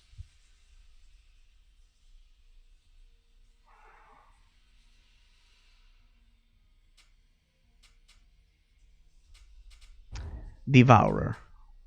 No, this one, your Melarch is awesome. Your Melarch is awesome. This one, 12 armor, critical damage, fire resistance, ice resistance. This one could add armor. This one gives me armor, but specifically against those. Yeah, it's not general. 59. Let's see this one. Ah, yeah, right. There's a bit of a difference, I believe. Yes. I'll take this one. Thank you. How about this one? Armor and slash resistance. I love those. Yeah. And there's nothing else we need. Maybe some essences, if you have some, but first. 59. Level 20. Oh! That looks amazing. You must admit it. That looks amazing. Can I add? Do I have the essence for that? An armor, an extra armor essence here. 12 armor. Awesome. It's already legendary. Loving that. -1 armor. 49. Ah, well, this one is pretty good. 49. This one would be -1 armor. But it has much better resistances because it's slash resistance. But what you... Yeah, it already has this. So... Yeah. Fire, ice, lightning... those won't save you. An extra 100... An extra 10%...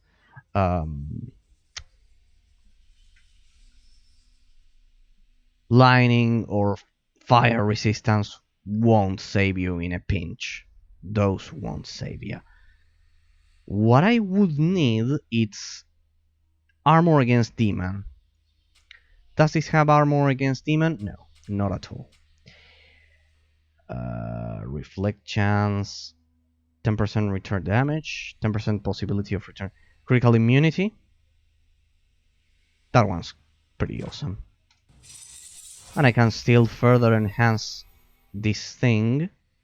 Dark, no, those are specific resistances. Those won't save us. Yeah, right. This one just has +1 armor. That's negligible, but I have all of the resistances that I wanted.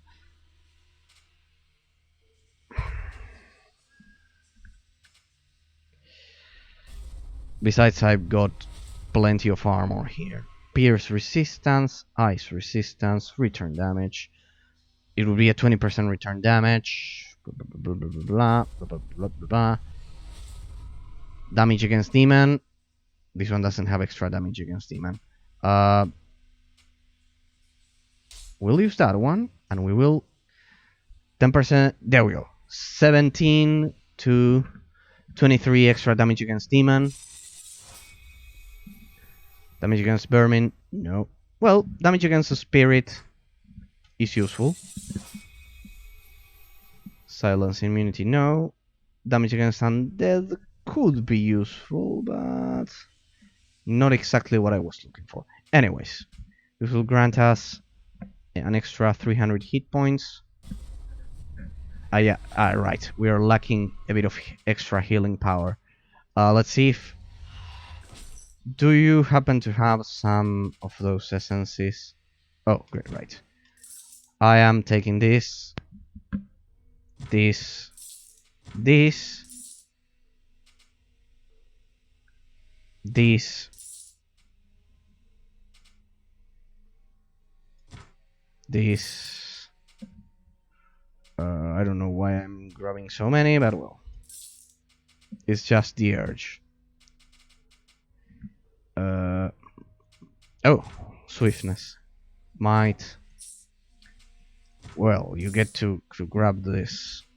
Well, I've spent all of my money just so I have a lot of essences. I probably won't be able to apply them at this point. Here we have one. Not enough silver.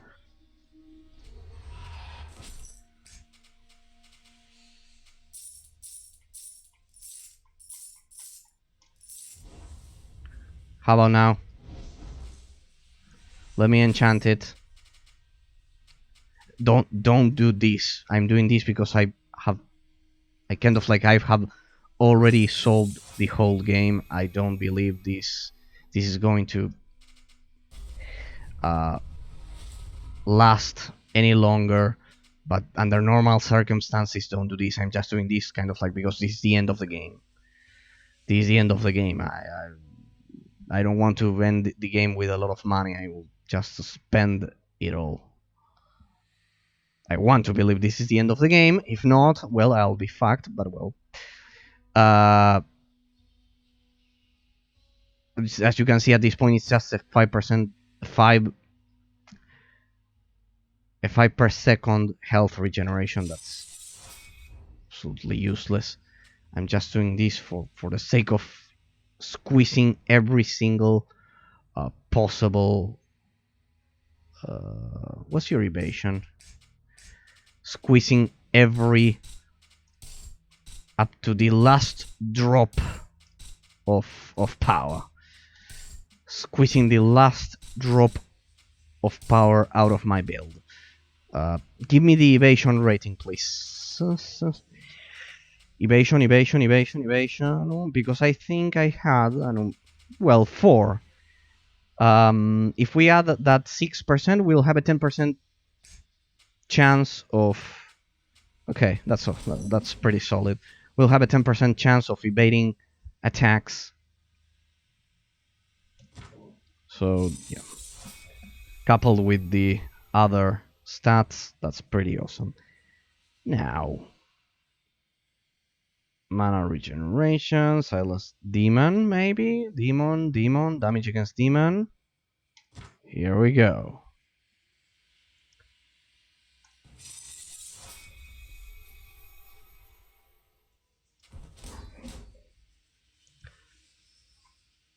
Damage against beast, elemental, demon, spirit, vermin, demon. Oh damn, this guy doesn't even have a single legend. Yeah, it has some legendaries, but this would be pretty much useless. These are absolutely useless, but well, not enough silver or whatever.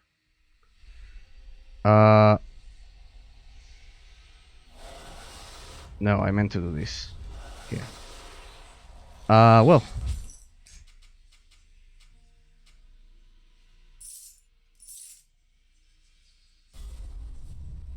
Usable by Avia, Carissa, resistant, useless.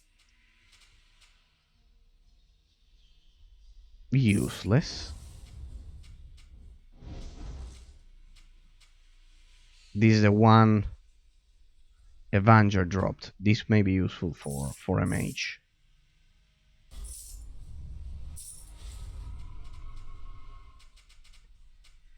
Pendant of Mesa. Mages.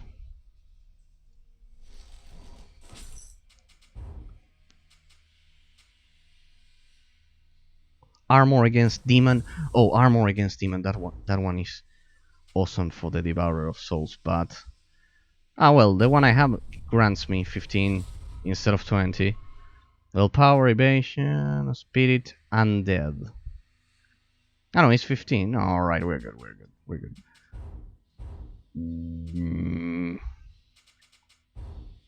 Legendary, what's this? No.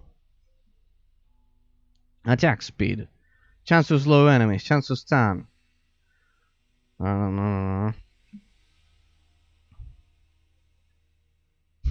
Whatever, go for this one. Lightning and fire damage, both at the same time. Whatever. I don't know if they are added to normal attacks or what, but anyways, that was already at maximum power. Blonde resistance, 10% return damage chance, just for the sake of it, just to have all legendaries. And well, this guy, he doesn't need it. Most of his gear is level 20 something.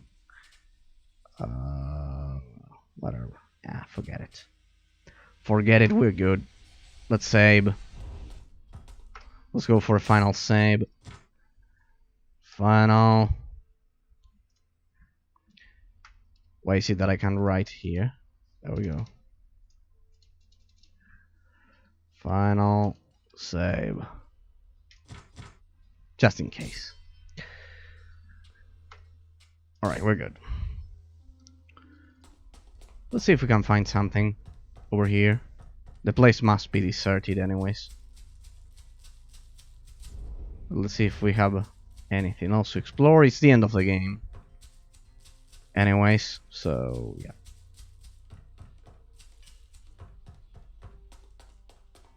It can't hurt to explore. Pathetic. I shall hand the place and see if there's some kind of secret. If there's some kind of final secret loot, such as this one. Glyphon Arcanas. See, I have a sixth. I've always said it. I have a sixth sense for these things. Pretty much the same. 12 armor, but this one has 90 base armor instead of 76. Ice Pierce, they're pretty much the same. Right, the final armor for the Devourer of Souls. Look at that. Ah, look at that. What a coincidence. It also has a skulls. Imperious and Arcanas, yeah, they're kind of similar. Alright. See? It was kind of like the final and the ultimate armor. See why you should always explore those things? See what I take things seriously when gaming. I knew it. I knew it. Look at that, look at those beautiful skulls. Now we look like a demon. See? There you have the the location for the ultimate armor and the final loot. No, that's the final boss. Let's see what else we can explore. Well, you can't complain. We've explored the whole place 100%. It took me over 24 days. The longest game I've ever streamed. But this is the end. We are going to confront Lady Mara. We are all set. We have 12 charges. I will use the Soul Stone for this final fight. It's the final boss. It's extreme difficulty. We've explored the whole map. As you can see, everything has been killed outside of this Bella, and we are ready. Enjoy the final boss fight. There she is. Right, we can explore the place.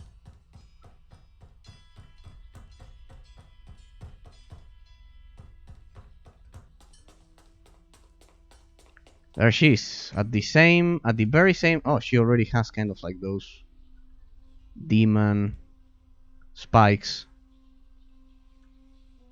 Does she have a tail? Yes, she has a tail now. Yes, she has a tail. Look at that.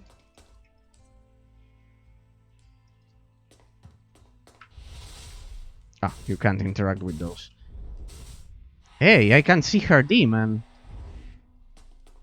Look at that tail. Well, whatever. I've stalled for long enough. Let's say one last thing. Evia, I'm so glad you could join me for my triumph. On the contrary. It is almost complete. A new age will soon begin, and I shall be its immortal sovereign. How if everything will be destroyed? What good is immortality if the world is destroyed? Mara, reconsider this madness. What good is immortality if the world is destroyed? Yeah, there's nothing to rule over. Oh, Evia. Oh? You misunderstand me. It was never about immortality. I have been immortal from the moment I took this demon as my body. Nice. The Crucible of Souls channels essence just as the Pentanera has been doing ever since I founded the Order of the Veil. But our original rite was paltry next to this cauldron. We were merely playing with the echo of the dead god. Now my runes have expanded the scope of the Crucible's power to an unimaginable degree. In the name of the Pentanera, I demand that you stop. Well, now we are part of the Pentanera. Yeah, well, we are the only ones left. For the most part, so. I will rather choose this. No, I would choose this, but I want to see her response to this one. Mara, it is not safe to channel this much essence. You will destroy everything. Not everything, dear Evia. Far from it. Yeah, maybe this room It survives. is only the mortal realms that are in danger. The veil weakens the more essence we channel from it. Eventually, it will be unable to bound this world at all. So? When that happens, A vast hellgate into shattered heaven shall tear open into the heretic kingdoms. All my children will be released from the Umbra and feast upon the sweet souls of the mortal races. I had hoped that my son would live to see this day with me, but he was not strong enough. Well, at least Valkyrie had a brain.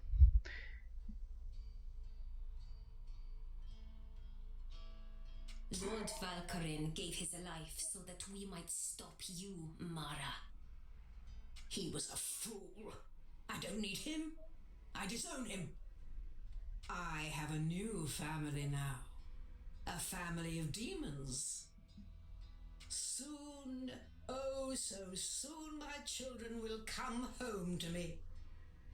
We were friends once, Evia, and we can be again. If you do one thing for me, you can join my family.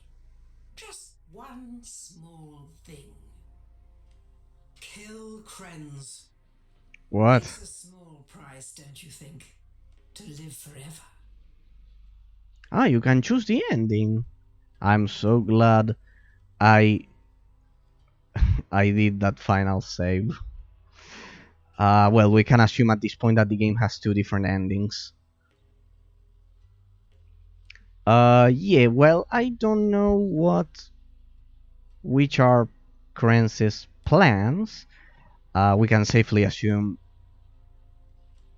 this demon clearly is about to destroy the whole world, so clearly there's no point. There's simply no point in joining this thing. So yeah. Besides, Krenz never tried to do anything wrong. He has been shady, but he did nothing wrong for the most part. He hasn't killed anyone. He's just shady for now. Never. I will not betray Krenz for some vague promise of immortality. A pity. We are all dead I anyways shall miss at this you, point. Evia, when your soul is torn asunder. Very well. You have chosen death. I will not keep you waiting.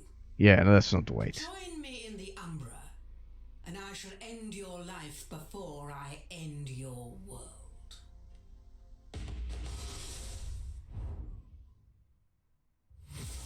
Thou hast come to the place of my birth, the darkest of shadows. But thou canst not appreciate how empty mine existence was afore Mara's soul. Indeed, that's the demon. I had lived a life before we met, my demon. But it was nothing compared to the life I have had with you. Ah, Your soul shall feed the crucible one last time before it tears open the veil and brings down hell itself upon the heretic kingdoms. and then heaven crashes. Come, my Ah. children. We shall feast upon the sweet essence of mortal souls. Now this is a fair fight.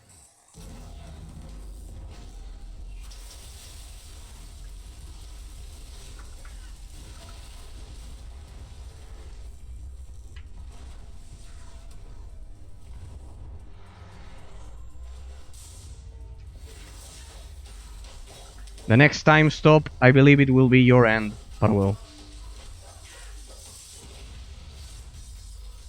Where are you? Ah, she can summon even more demons. You know what that means? Alright, I will have to use my soul stone this time.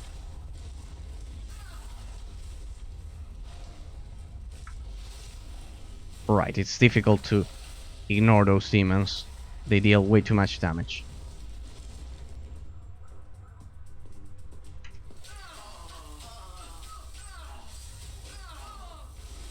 Damn. She's gone.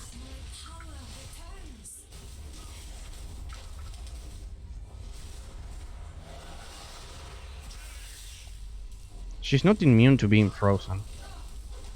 Come,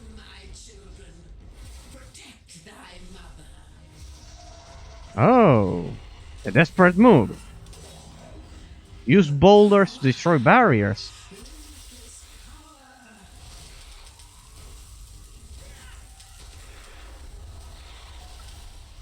Nice try. What now? What boulder? I see nothing. What's this? What boulder? Those. I don't know. What do I have to do? I don't know what to do.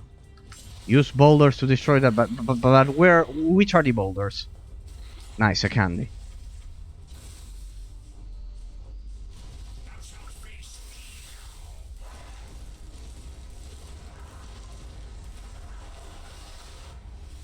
Where are you? Ah, she recovered her health. Awesome. Damn. Right, I should ignore her. I should ignore her children. I should just kill her.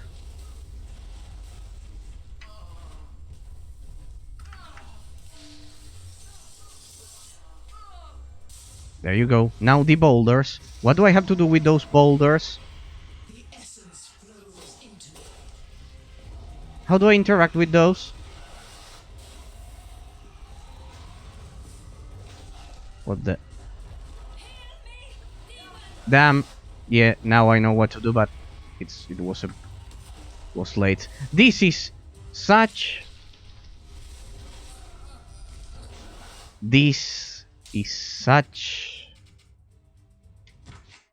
a scam. So I need to kill all of those things, then push that boulder all the way over there and kill her. Damn. Evia. He was strong enough to. He was. We were. If you kill, it's a small price to. Never.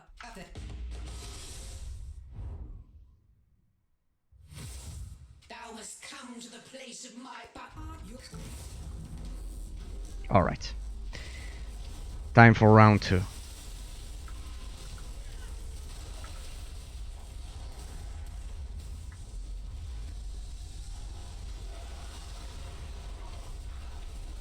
Damn. Those demons are quite squishy. No, we'll leave that one alive. We'll leave that one alive.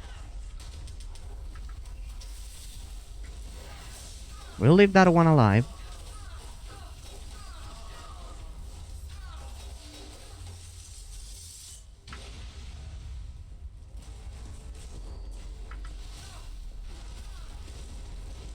We'll leave.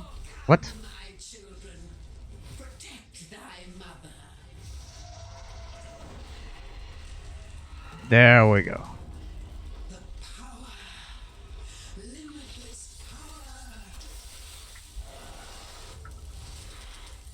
Now's the time. Time stop. Push that boulder. That should do it, right? Yes. Damn. Better than nothing. Alright, now what?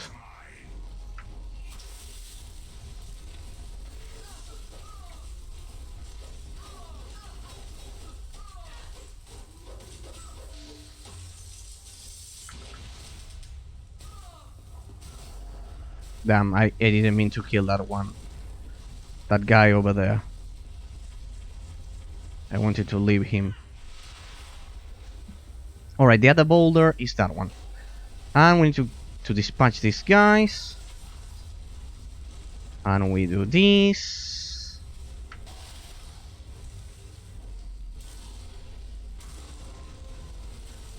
We need more mana. We do this, and we do this, and we do this.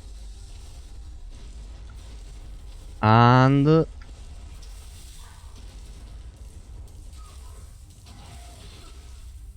damn.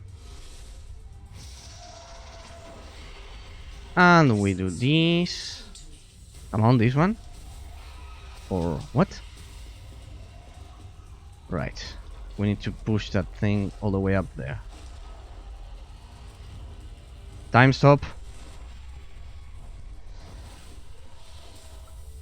Damn. So many cutscenes for this fight. Where are you? Stay put. Right there. That's all I need.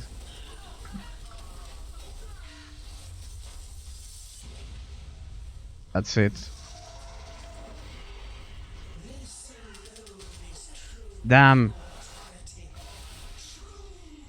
Let me move, please. Let me move. Let me move. What? It's moving the... A tactical error.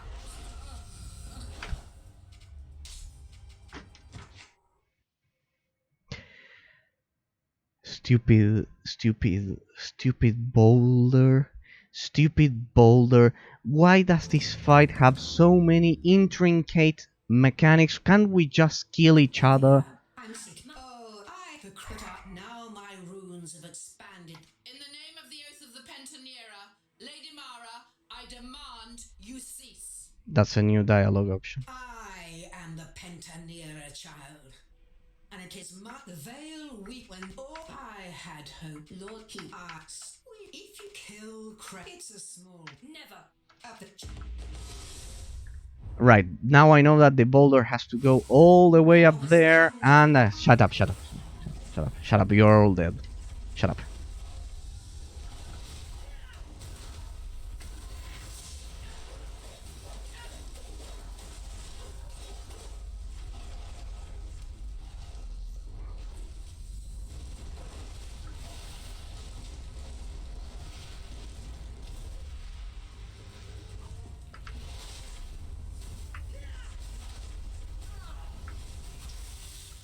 Ah, come on. That freezing should have worked. I am restored.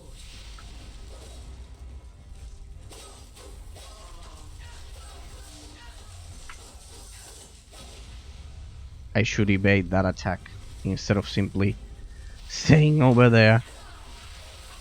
Come, my children. Protect thy mother. What? Limitless power. Move. Move, stupid boulder. You will move like this.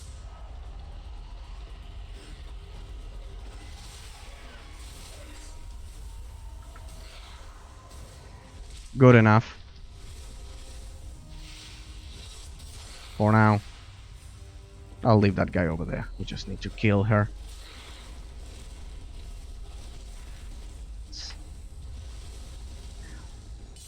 Don't fight close to the boulder. Don't be stupid. Where is she? Up there.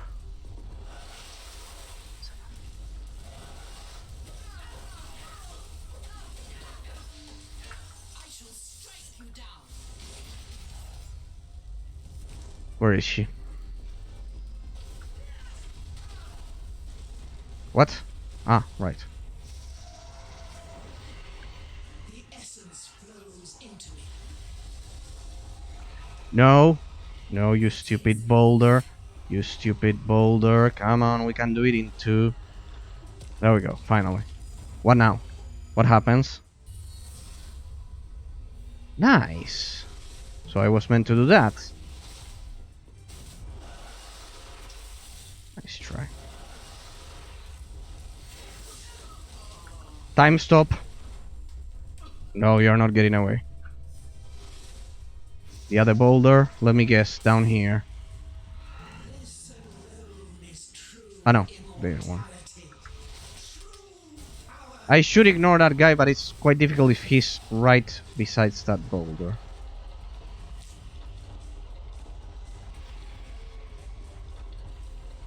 Come on. Hey! You have to be kidding me. Alright, it was over here. I wasn't close. That's a relief.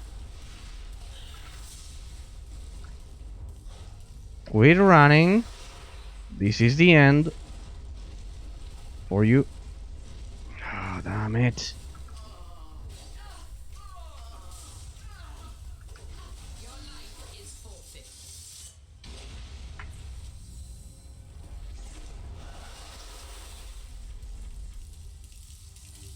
That stupid demon. Move. Ah, you're trying to bait me into killing that guy. It's not gonna happen.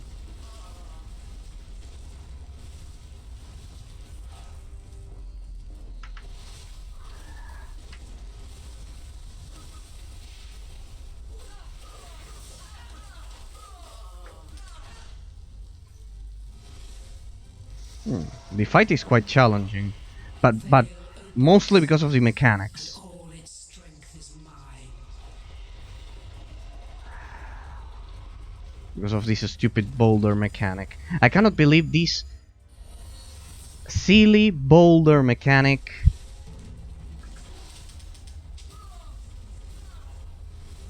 Well, is part of the final fight, final battle.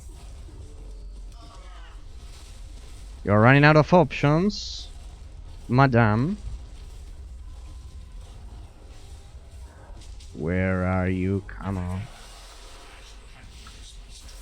Ah, right there. Whoa, that was a 5,000 hit. Right. Demon, goddess, I am all this and more. Yes, you are also dead. Trust me. Oh no, you don't. I was quite fast. This time. This is it.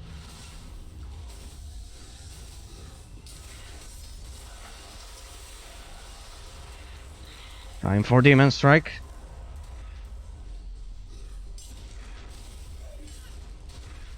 Alright. This is it for you. Clean up your mess. I still have 3 charges. Oh no, you're all dead this time. I grant you the mercy of the grave.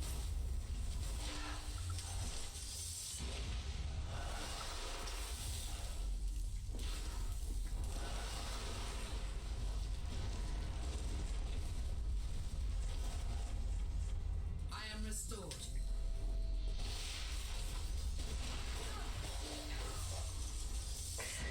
God damn it.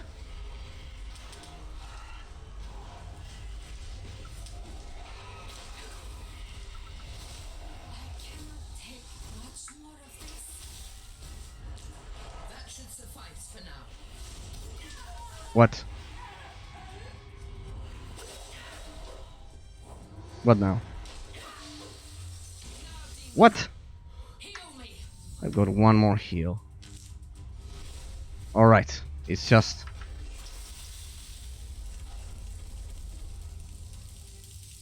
you and me. Stop teleporting. Cannot prevail. Need to make use of this final...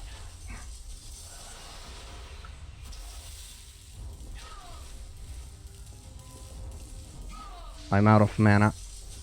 And out of charges. Whoa, this fight is quite tough if you don't know the mechanics from the beginning. Nice try. Damn. Just give me one more freezing.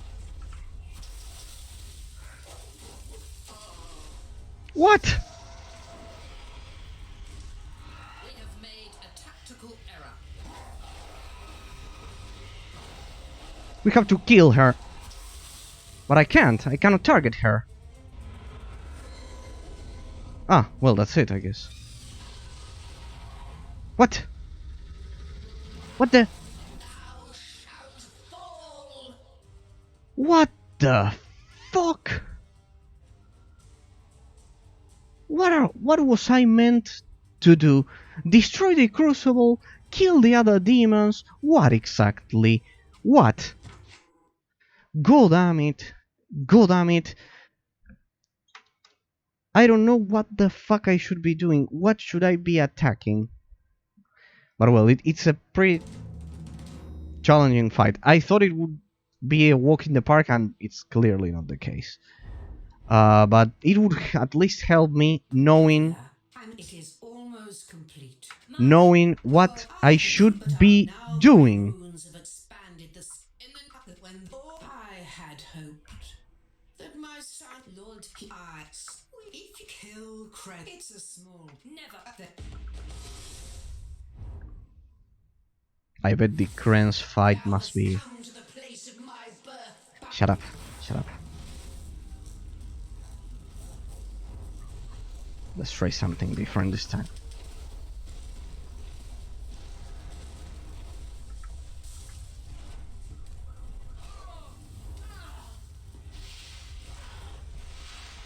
Your life is forfeit.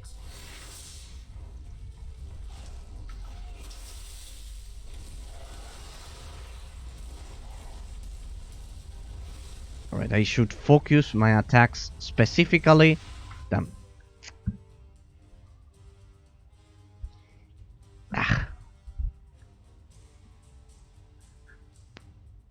I should focus my attacks specifically on her.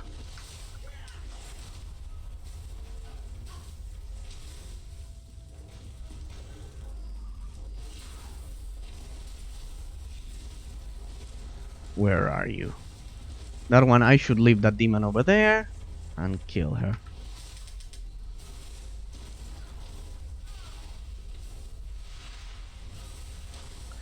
Well, I can't kill her if she teleports so fast. Come, my children, protect thy mother.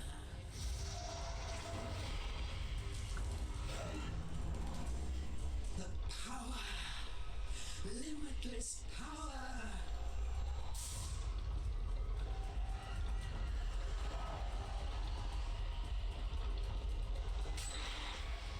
That's the way to do it. Yeah, like this. It works like this perfectly. I was way too focused on killing. Damn, I'm stupid. On killing things.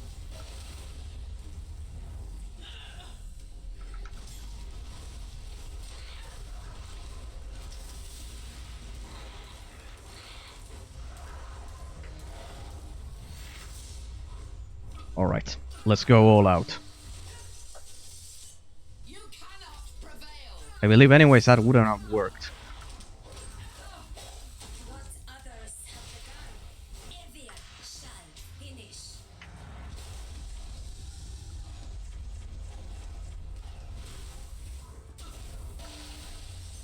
Not so fast. It would be awesome. Flows into me. You shall become naught but dust. Damn. I wish I had time stop. I have it. Ah, so close. I believe time stop doesn't work towards this.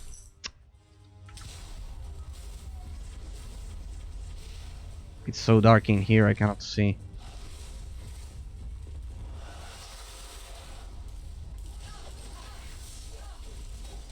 It will be a one hit. There we go.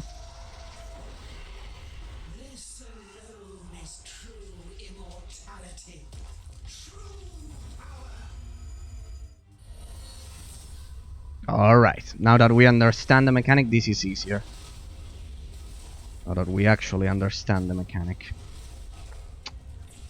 Alright, we still have 10 charges, we're good.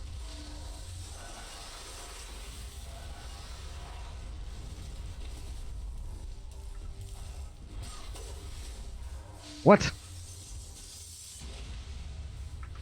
Stop teleporting.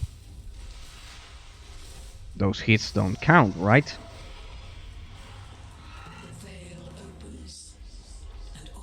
It's over. Trust me, it's over. This time is truly over.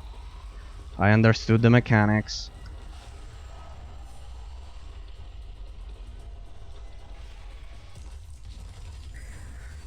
Alright, now we'll just kill everything. I don't care. We'll just kill everything because I don't know what to attack. Give me that.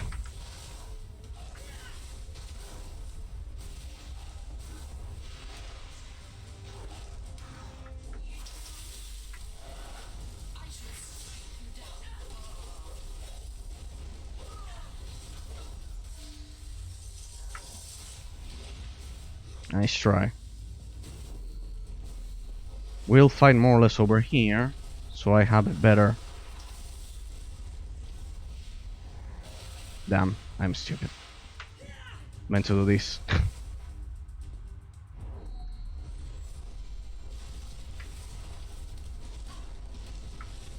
Damn, I was about to kill the other two. Like this. It's not affecting her.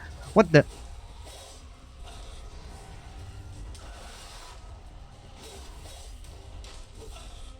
What now? Let's use this. Yeah, you can deal damage to that. To the boss.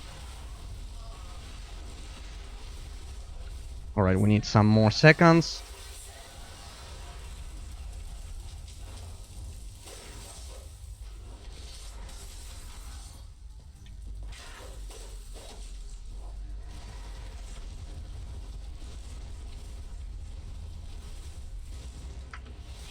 Where are you? Ah, up there.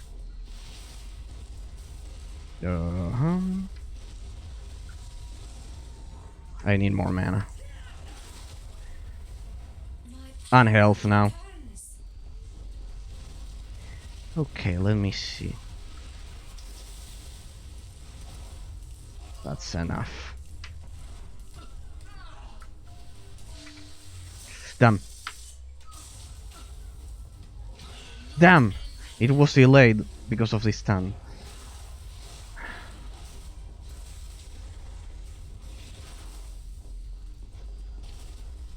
I will preserve my...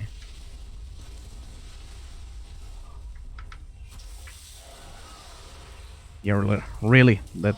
Let's try this.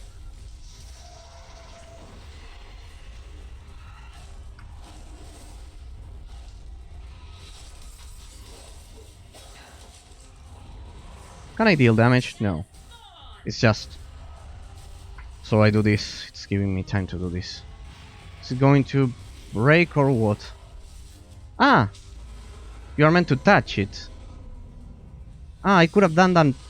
I could have done that previously. Ah. Ah, that means... Alright, I feel stupid now. That means I could have won last time.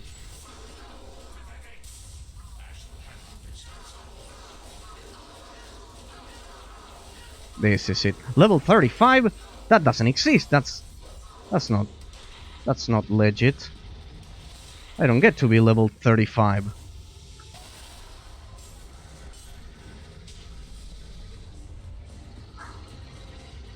Damn, I could have won last time. See, I told you the mechanics were fucked up.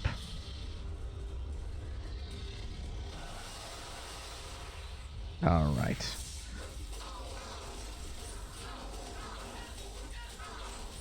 Go, Carissa.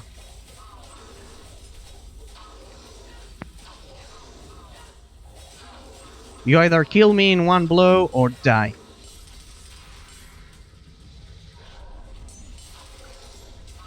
Time stop.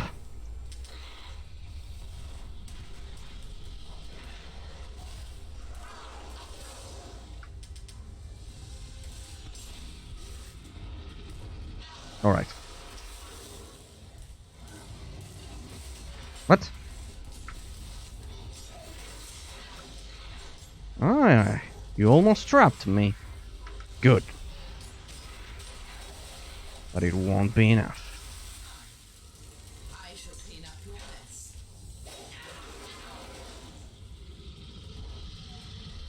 That thing looks angry. Alright, what was I gonna do? Oh my god. I shall not falter.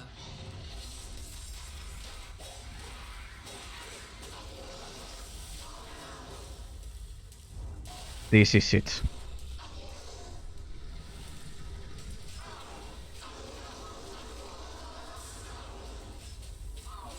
Damn. That thing is so tough. Move! Move.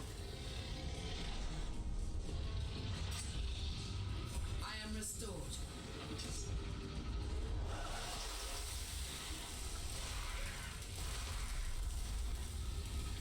Ah, god damn it.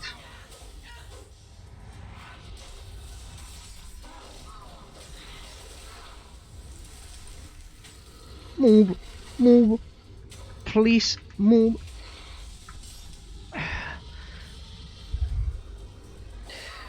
Ah.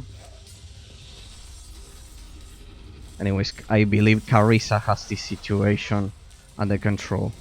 As long as we don't step on that.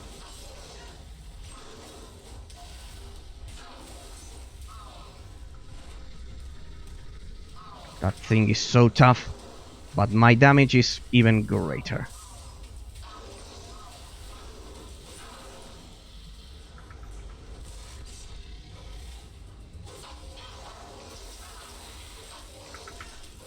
Die, die, die.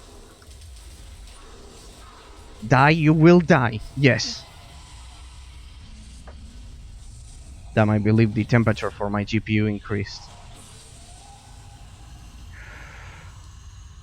There was way too much shit going on the screen. That was not the Mara I knew. Damn She it. was a stalwart woman and a steadfast. Yeah, 76. That's a lot. Whatever the demon that devoured her soul was, it changed her. It's going down. Are you certain it was not Mara who changed the demon? How could we possibly know? We are all made anew at every stage of our lives. Each new incident gives rise to someone new. Knowing you has changed me. Perhaps Mara could say the same from when you knew her.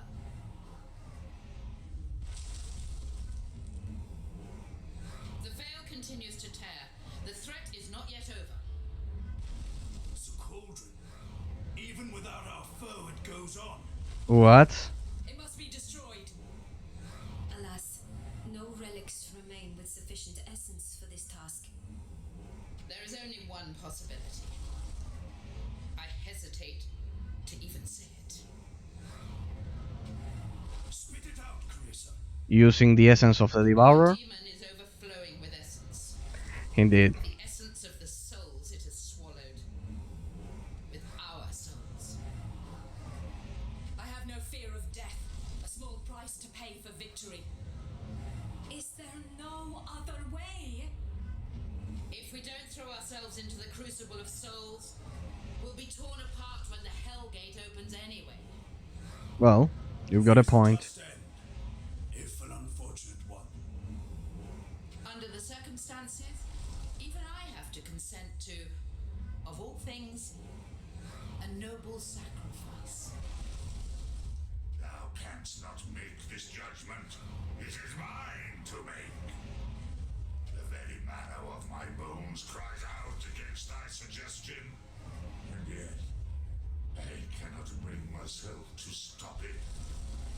How hast thou done this to me? Because of the decisions we Souls write made. our destiny. I have learned what it is to be as thou art. It's because of your decision. It's my own nature. Yet still, I cannot let our inaction mean the end of thy realm.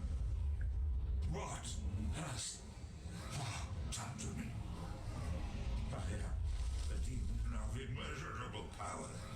Yet I would go like a lamb to the slaughter for mere strangers. Hey, we're not strangers. Always fought for freedom and justice.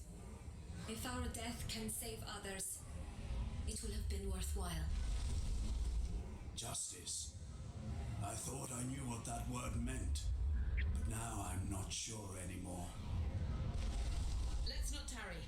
It will only make this harder than it has to be. Hard, Carissa. You're mistaken. Dying is never the hard part. Believe me. It's just something that happens. Something that happens to us all. The hard part is saying goodbye. Indeed. Nice message. Who would have thought my upstart demon could aspire to such a noble sacrifice? It is not a price I would have been willing to pay. Looking into the eye of worlds, I see this death is not inevitable.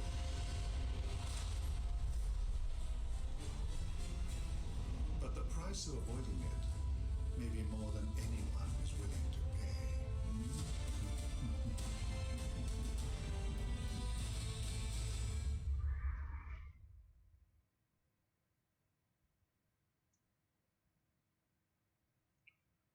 Well, at least the heretic kingdoms survived, I believe.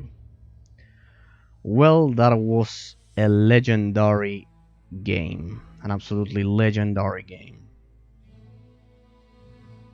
Well, everything is in ruins, but survived.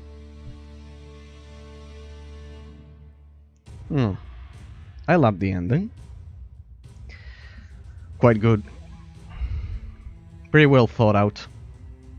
You can also fight Krans instead. It's quite interesting how they handled this. The game is pretty well done. Varied, interesting, a lot of enemy variety. 2 hours and 37 minutes. Alright.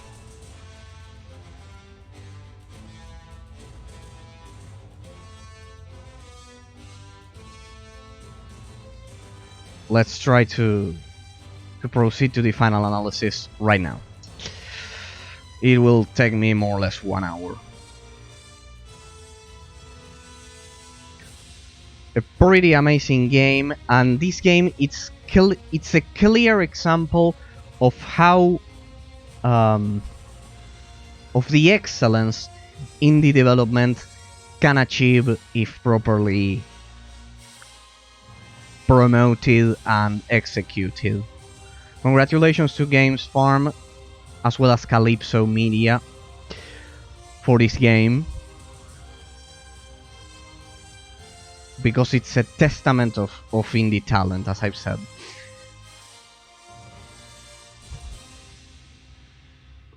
Okay. As you could see, the credits weren't even long at this point.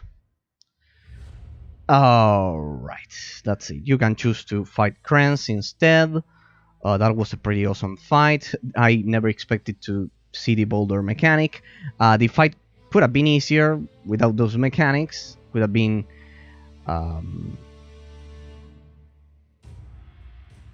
more straightforward, but well, it was pretty well done. As you can see, here's the Halloween theme. Alright.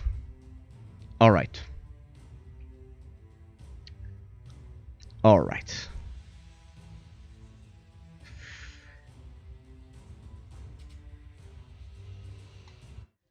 The moment has arrived after 24 streams. 24 streams, actually 23, because one of them, they will end up being 24, but they were actually 23 due to the fact that one got split into two, but well, doesn't matter. 24 streams in this case. 24 streams. Awesome. We've finished the game. Quite awesome after all of this time.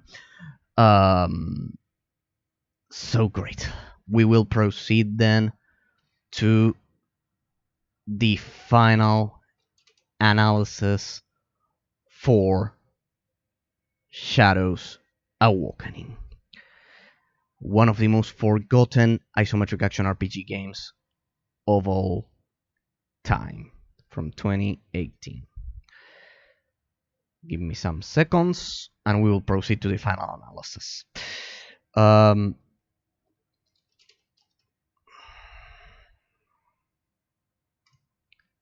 here, this. It was a pretty amazing experience playing this game.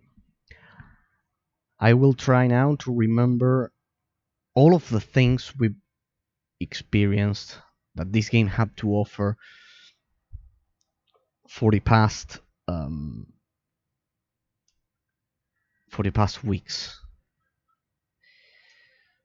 So let's go. Let's see what we have here. Give me a second. No, back. Here.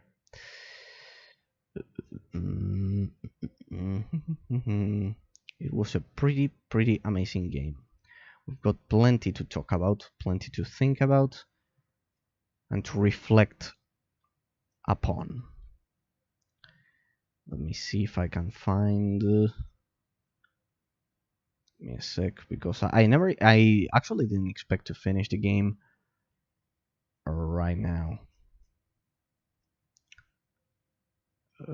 I should have this highlighted so I don't make you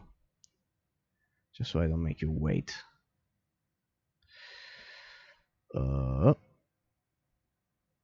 But here we are.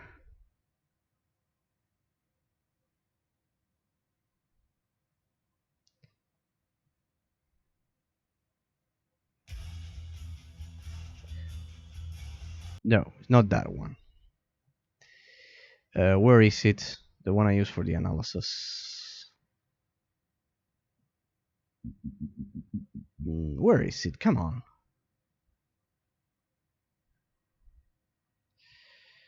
Come on, where is it?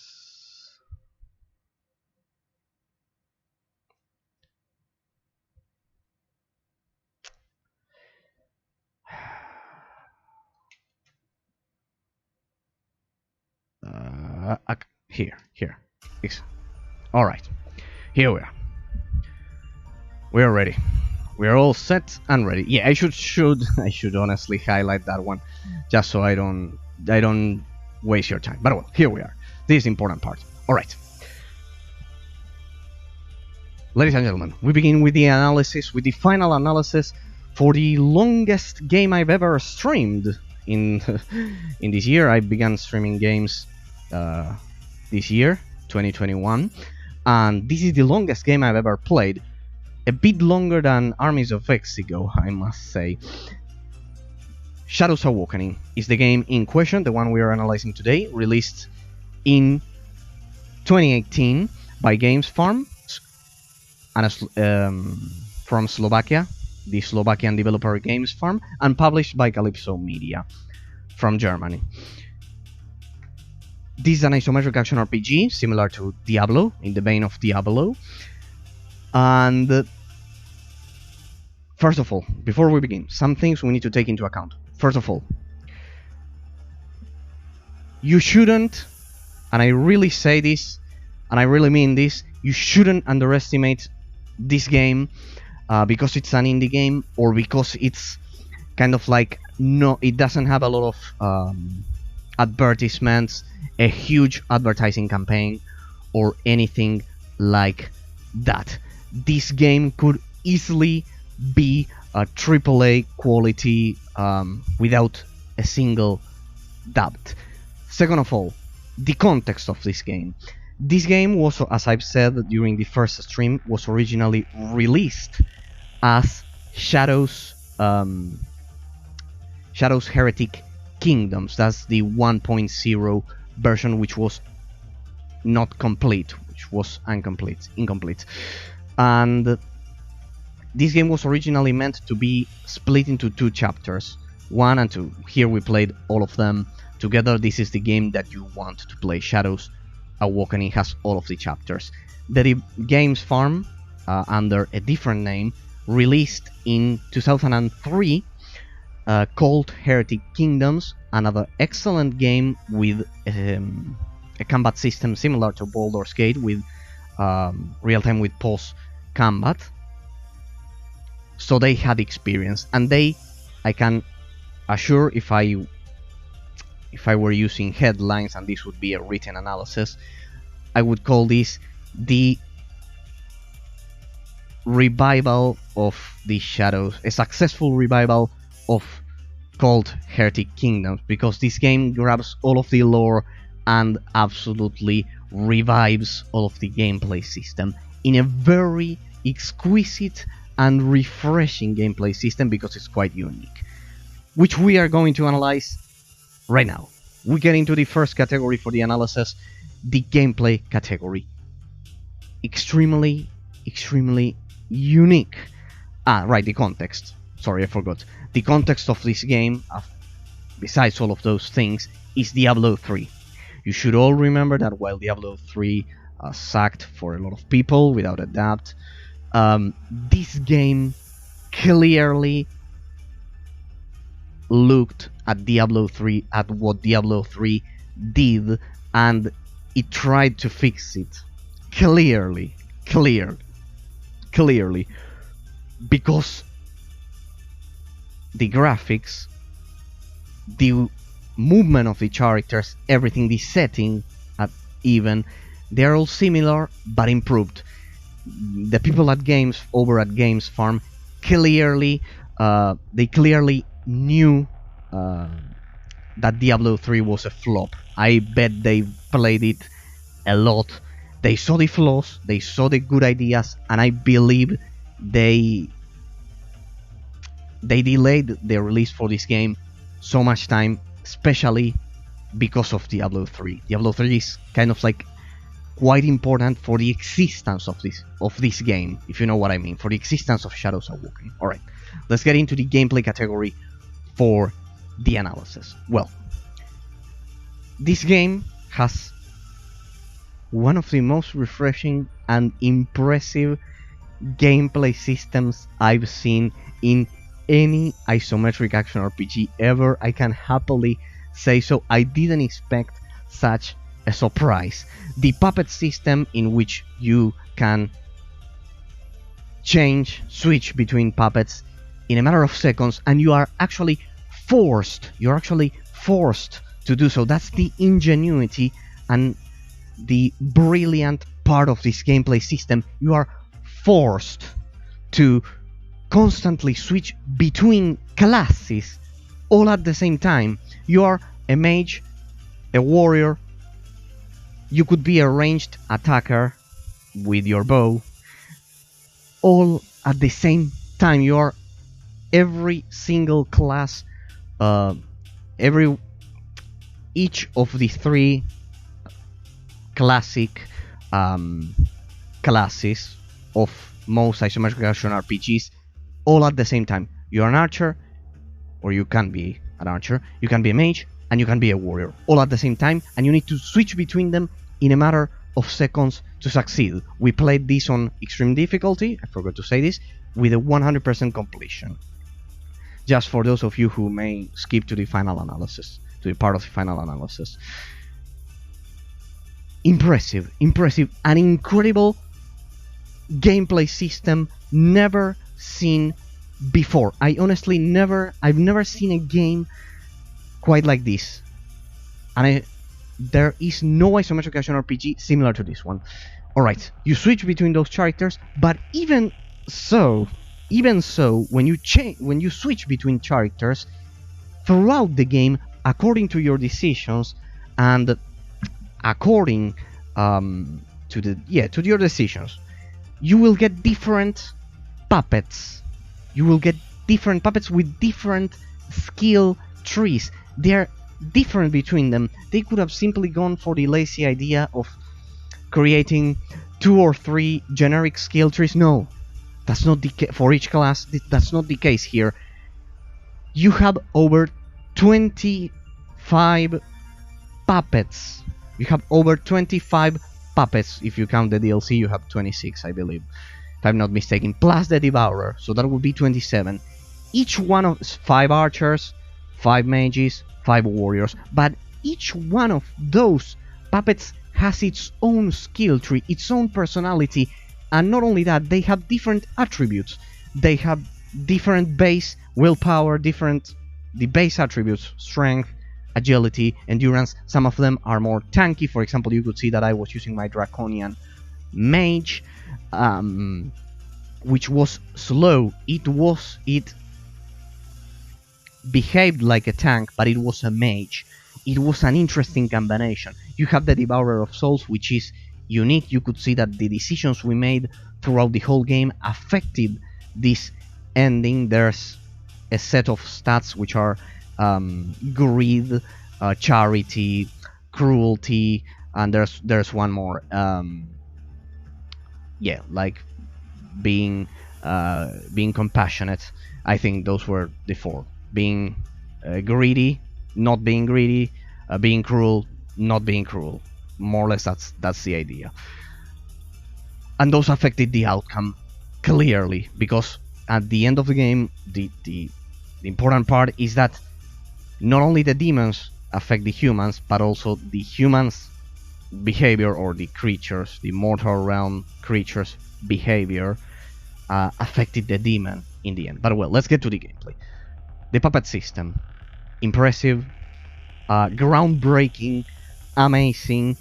You could see it throughout this whole series, but switching between puppets, it's amazing. They all have different powers, and not only that, you have to combine different talents to efficiently dispatch enemies and overcome them.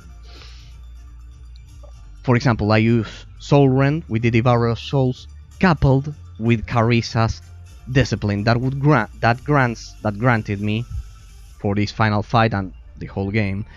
I've been using that extra damage plus extra attack speed.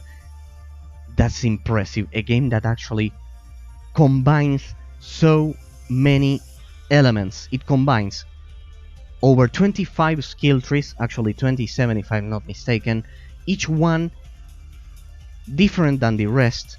You can only grab 4 puppets. One is the Devourer of Souls, so you can only choose 3 actually, and you have to complement their abilities. As I've said, you use Soul Rend with the Devourer of Souls, and then you boost Carissa's attack.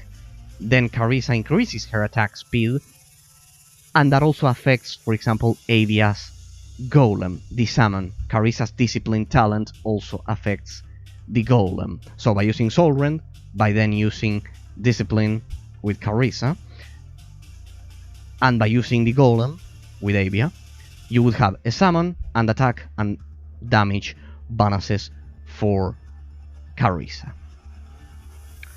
It's amazing. It's amazing how this game blends the combat system so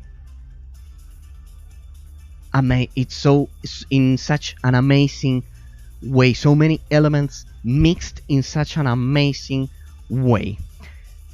Regarding the boss fights,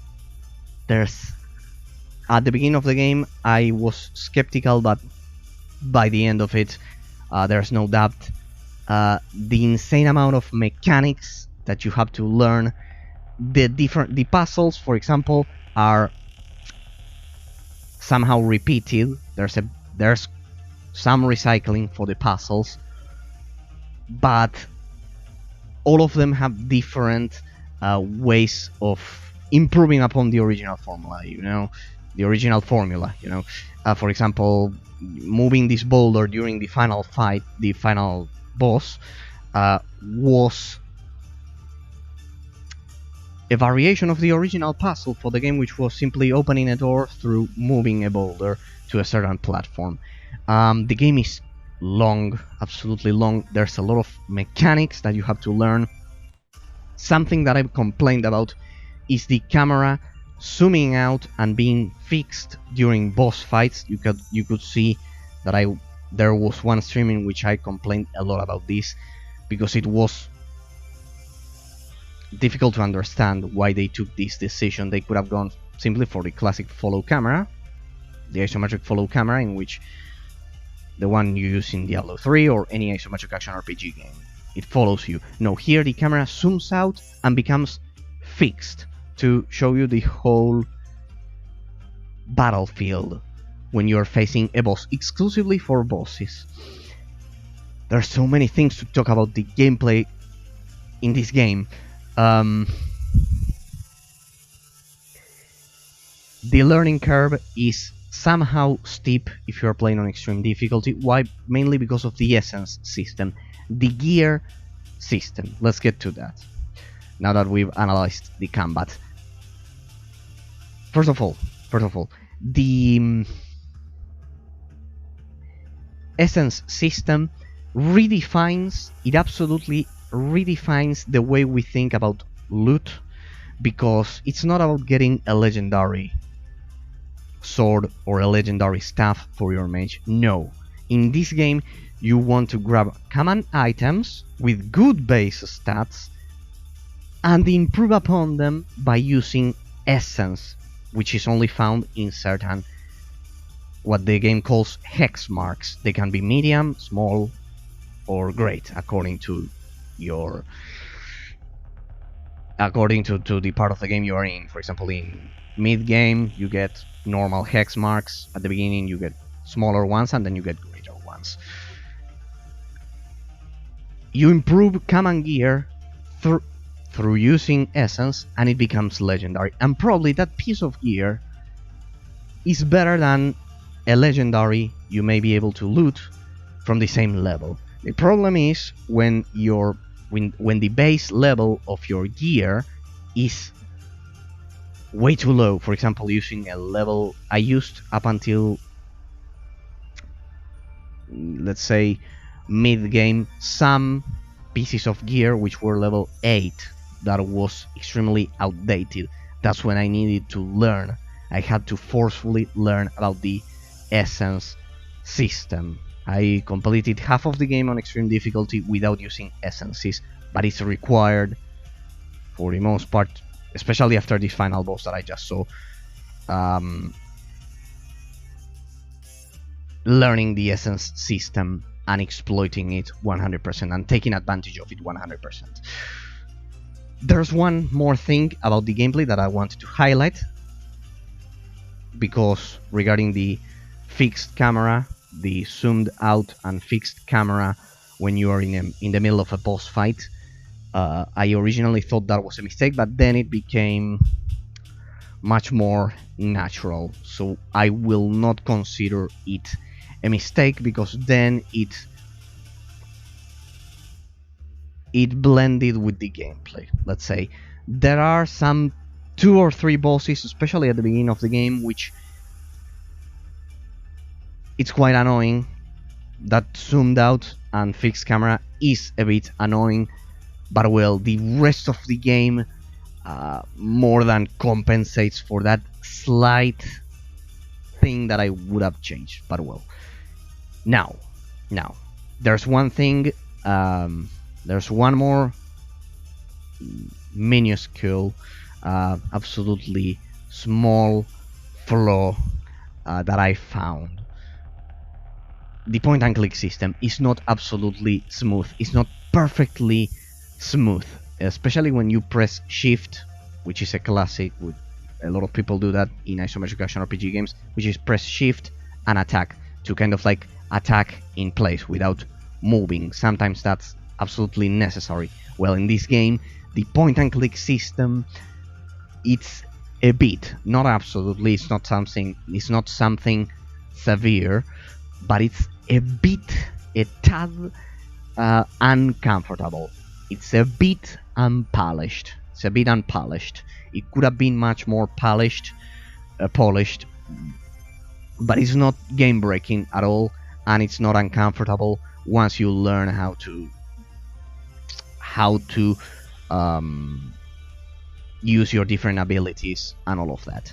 But yes, know that it's not like Diablo 3, like other 3D isometric action RPGs in which the point and click system is 100% precise. Here it's a bit clunky, just a bit. If you play the game, you will immediately realize it. Another thing that also doesn't help regarding that is the the size of some of the enemies, which may take the whole screen. They are huge and you cannot see anything, and maybe you click on an enemy that you didn't want to attack. But well, they are, in my personal assessment of this game, they are not severe flaws. I could easily finish the game on extreme difficulty, so they are not terrible flaws, and they are more than compensated for with the rest of the features this game has to offer. That's for sure. Alright, regarding the gameplay, let me think, because this took me 24 days and I don't want to miss anything. We've talked about the loot, the combat system, the overall combat system, the bosses. The bosses had a lot of different mechanics. There's a lot of variety. There's a lot of enemy variety. Trust me. I was initially skeptical also about loot variety. I said that was a flaw. But then during the later sections, the final parts for this game, clearly the loot variety improved. And besides, considering the system they were going for, which is the essence system that I've mentioned, it's properly implemented, and the loot variety is not bad at all. It could have been a bit better, but not bad at all. I found the game to be perfect, honestly. I found the game to be perfect, but let's not get ahead of ourselves, because we also need to talk about another thing, another slight detail that I don't know if you've noticed, but it's quite important. Not all puppets can wear a full armor set. For example, the Devourer of Souls, I think he can't use boots or shoes. He can't use boots, and that reduces its armor. The same for other puppets. So if you want the best puppets, the ones which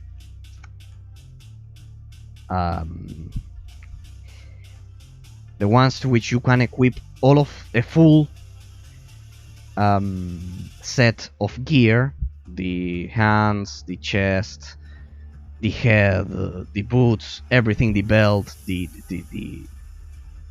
robe. I believe they all can use the robe. But well, you get the point.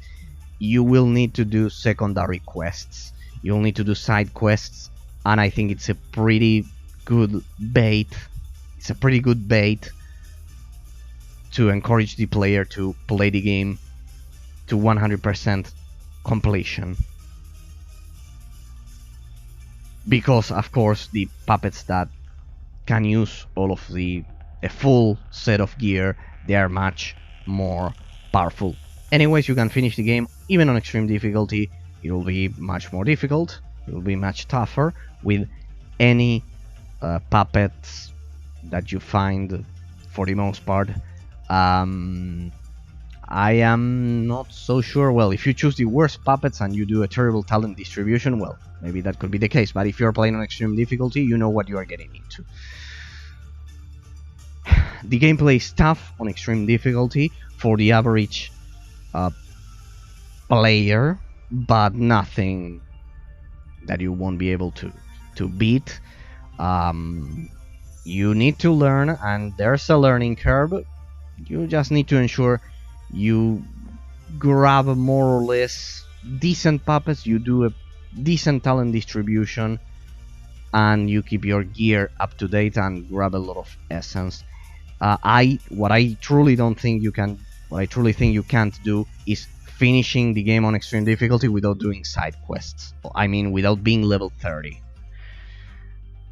If you don't grab the perfect combination of puppets, if you don't have that synergy between the puppets, and you also don't have the experience, well, that will be much tougher. So the game has a learning curve on extreme difficulty.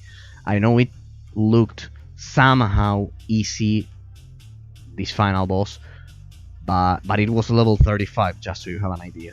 You could all see it. The final boss is 5 levels above my current experience level. If I hadn't done all of the side quests and hadn't farmed all of that experience, well, that would have been maybe 10 levels above the 30 level limit, the threshold, let's say, the level 30 limit that we have as players. So yes, the game is tough on extreme difficulty if you don't know what you're doing. That's the same for every game. But consider what I just said. Not doing the side quests, it's much worse than not choosing the right puppets, let's say. You cannot... Well, if you don't do side quests, you won't even have all of the puppets. You could play the game without having all of the puppets. You could have kind of like 50% of what I had. Instead of 25 puppets, I don't know, having 12 puppets by the end of the game. It's a bit difficult. Well, you would need to ignore everything, but well, I think that's a terrible idea, but well. Alright. Let's talk now about another aspect of the gameplay that we need to highlight because it's extremely important. In this game there are no potions. In this game there are no potions, no health potions, no mana potions, no. You instead use your soul stone. The one I had with 12 charges at the bottom of the UI. With this soul stone, you can either press 2 on your keyboard or 3, and you will refill a single puppet's mana bar or health bar. You can choose to refill the mana bar or the health bar for a single puppet with each charge. By using each charge, you have 10 charges. You refill it. You refill your soul stone by acquiring the essences of fallen enemies. And mostly I ended up with a soul stone which had 12 charges. If you don't do side quests, it will probably be 10 charges instead. The soul stone is shared among all of the characters. It gives buffs, important buffs. The soul stone is the most important set of gear in this game. It's the essence of this game's loot system. It gives buffs to all of your puppets and it's the one responsible for healing your health and refilling your mana, which are essential for success. An interesting, but let's try to understand this. What an incredible gameplay system. You kill, you get the essence, the soul stone refills its 10 charges, let's say you begin with 2 charges or something like that. It refills, and then with that you decide how to use it. The game punishes you for strategic mistakes and rewards you for properly deciding in a matter of seconds what you should be doing.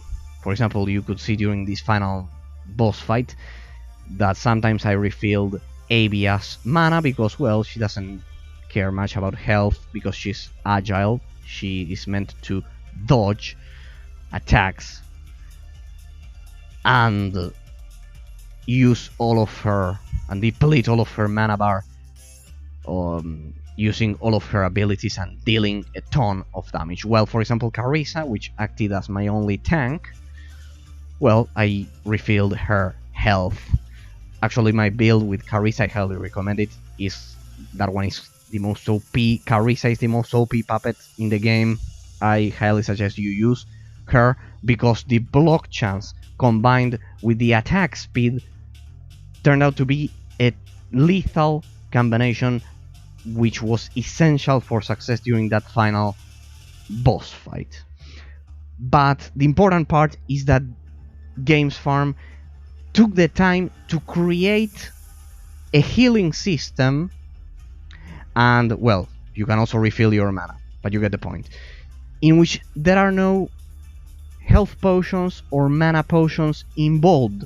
There isn't a single potion involved in the whole gameplay loop, the whole gameplay rotation for the game to work. You kill an enemy, you grab the souls, you refill your soul stone, and with that you decide to either heal your health or refill your mana. The game forces you to think and make strategic decisions in a matter of seconds. Not only by switching puppets, but by also doing all of this. You have to take advantage of the synergy you also have to create for all of your puppets.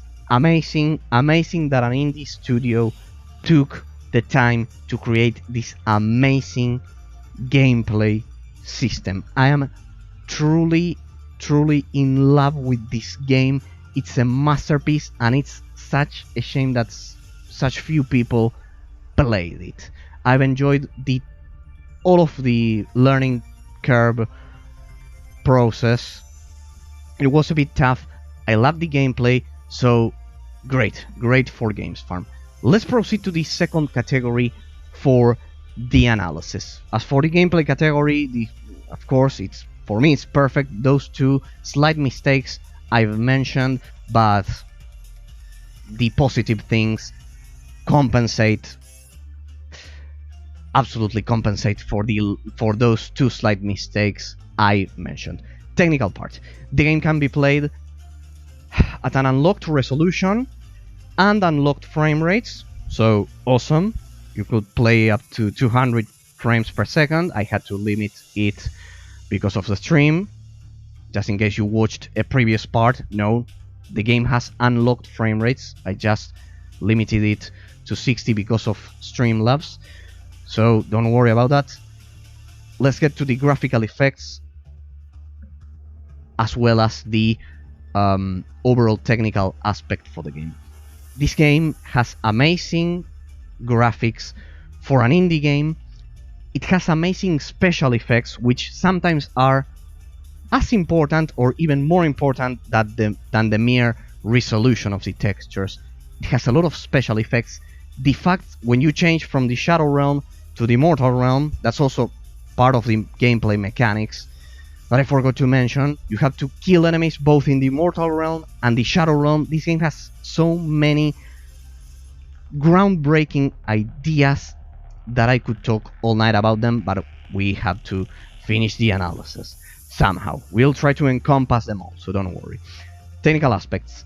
Both the Shadow Realm and the Mortal Realm, when you change by pressing a single key on your keyboard, it's amazing the effects, how everything changes, how the environment is changed by doing so, how you play two different maps when playing this game for every chapter, for every single level you play. The physics are quite good in this game. Most of the puzzles are physics based. That's not cheap for an indie studio. They took the time and invested the money on creating a pretty good physics system. Even the final boss fight that you just saw some minutes ago involved physics, applied physics to those boulders. Granted, they recycled a bit of those puzzles that I've been mentioning, but the physics system applied to them is amazing for an indie studio. The boulders moved in an absolutely natural way, and everything was convincing. The grass, the different environments. This game had 5 huge open world or semi-open world maps for us to explore. It is a technical feat for an indie studio. You could see how this is something that we should always pay attention to. The credits. The credits were so short for this game some seconds ago, and the game, it's amazing, absolutely amazing. The credits were so short, such few people worked on this game, but it has such an exquisite technical aspect to it, the art style, how the different pieces of armor affect the appearance of the Devourer of Souls, of the puppets. It's amazing how it changes colors. I think there are a lot of games in which the armor completely changes your character, but seldom to this extent. The Devourer of Souls can completely change. It can change 100% according to the armor you equip to it. The same for the other characters, to a lesser extent, I must add. So, excellent physics system, excellent special effects, amazing graphics, because the textures weren't perfect, but they tried to cover that weakness, let's say, the low resolution textures, with a lot of vegetation, a lot of grass. And I think they did a pretty good job. The art style for the game, it's amazing. I love that the characters have accents in English according to their personalities, to their background. To their backgrounds. For example, Avia, you could see that she had a quite Eastern accent, kind of like Persian or Egyptian, let's say. And that's amazing. They took the time to grab different, I don't know if they are voice actors or simply friends from the developers. I assume they are voice actors, I don't know, to do all of those voices, but impressive. And the quality of the sound and the particular quality of those voices, they are of high quality. The dialogue options as well, they are all part of the technical aspect for this game. The high quality the voices have. Well, they knew how to cover all of those weaknesses that I mentioned. Maybe there are some low resolution textures. If you zoom in, you can zoom in with the mouse wheel. Interestingly enough, you have to use plus and minus. Maybe just so you don't notice this. That's why I've said that the developer, they knew what they were doing, because they know how to conceal the mistakes this game may have. In this case, the low resolution textures, they don't encourage you to zoom in easily. That it was pretty clever. But as for the rest, the game is gorgeous. Don't think that because of this the game is ugly or something like that. No, it's graphically gorgeous. So, also excellent, the technical part of this game. Let's go ahead and get to the level design part of the analysis. I don't want to be boring for anyone. So if I forget about something about the gameplay or the technical part of the analysis, I'll go back, don't worry. For example, this switch between the Shadow and the Mortal realm. It's another interesting idea, groundbreaking idea, in fact, that the game had regarding the gameplay. Level design. As I've said, the game world is huge. Beyond huge. No, one thing, before we get to that. Technical aspect. The game consumes a lot of RAM. And it had some... it can eventually crash. Especially during transitions. And certain parts. It can stutter eventually. So... But it wasn't terrible. It wasn't absolutely terrible. It was within expected parameters, let's say. It's not perfect, but well.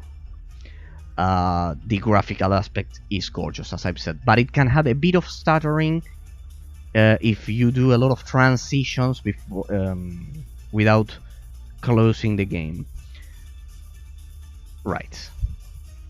But it's something way too occasional. It's not something that you'll see all the time. It's something extremely particular, and because of the fact I've explored every inch of the terrain, all of the game.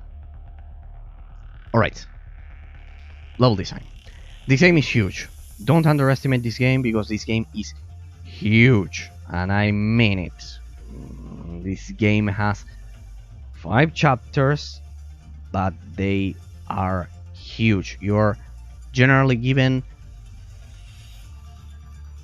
an open world area first, in which is full of enemies that you kill. There are usually no missions, and then you have kind of like the dungeons at the edges of those 5 huge world maps. Sometimes those 5 world maps are further split into 2 huge world maps or 3 huge world maps. I think that's the case for the jungle, but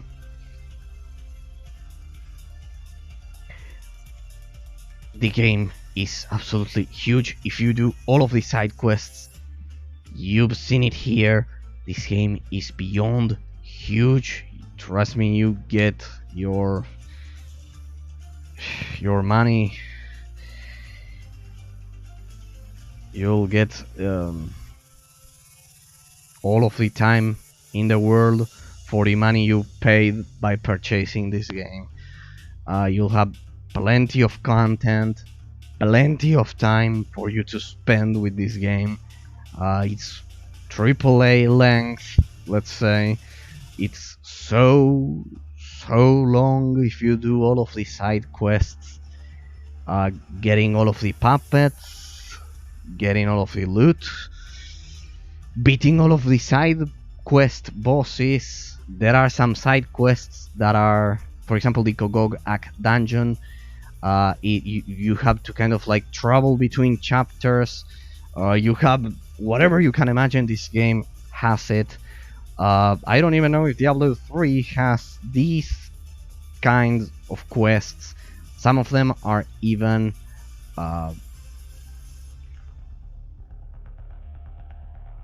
amazing, because you have to do puzzles. You have puzzles. You have side quest bosses, as I've mentioned. You have those mixed. For example, doing a side quest to access one of those bosses. You have whatever you can imagine. This game has it regarding content. It's extremely long. It has a DLC regarding the Chromaton Golem for you to try even. This game is definitely worth your money. It will keep you entertained for months, at least 1 month, 1 whole month. I don't know if you play all day, maybe you can finish the game earlier, but well, I've been doing 3 hours, more or less. Sometimes I did 1 hour, sometimes I did 3 hours. Let's say an average of 2 hours per day, and it took me 24 days. That's a lot. What, 60, 80 hours, just like Pokemon Heart Gold. If you finish, if you do all of the side quests, let's say all of the content in Pokemon Heart Gold, it takes 80 hours at a normal pace. You can of course do it faster, but for normal player it takes 80 hours. This is more or less the same, so it's amazing. It's absolutely amazing. This is an indie game. It's not, but it's made by experienced developers, let's say. Alright, level design. As I've said, it's huge. The boss fights have absolutely interesting mechanics from all kinds, and I think I'm not forgetting anything. You have a lot of dungeons, puzzles, let's say hazardous environments, not puzzles. For example, the lasers at some tombs. You have the side quest for Arabia, quite engaging. Amazing. So yes, it's amazing how they created all of this game. It's perfectly executed, the level design. You go through a desert, through a jungle, through a pyramid, to the end of the world at some point. Here with the demons destroying everything. According to your decisions, you maybe open different dungeons. There's so much for me to comment that it could take me all night. But well, I could spend all night talking about the level design in this game, because it has so many situations, so many scenarios for you to beat, so many levels and different mechanics for you to master, that it would take me the whole night. Alright. It's extremely long. You have a lot of side quests, as I've said. Let's not further talk about it, because I could spend all night. Grandeur.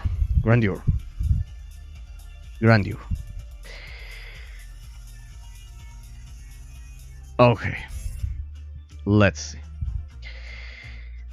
Wait, is the connection alright? Give me a sec.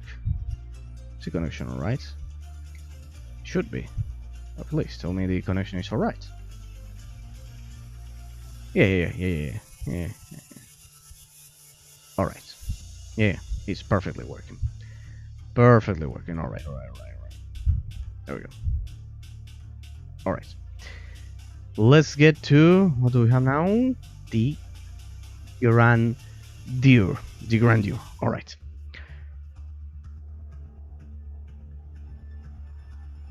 First of all, the ambience for this game, as I've said, it's absolutely amazing.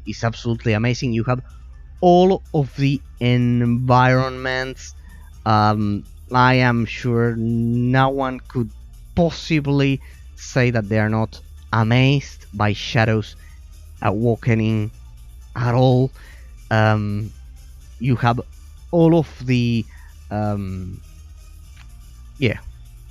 you have a jungle, you have, as I've said, everything. You have everything, and I am quite sure the overall lore, you have a lot of lore.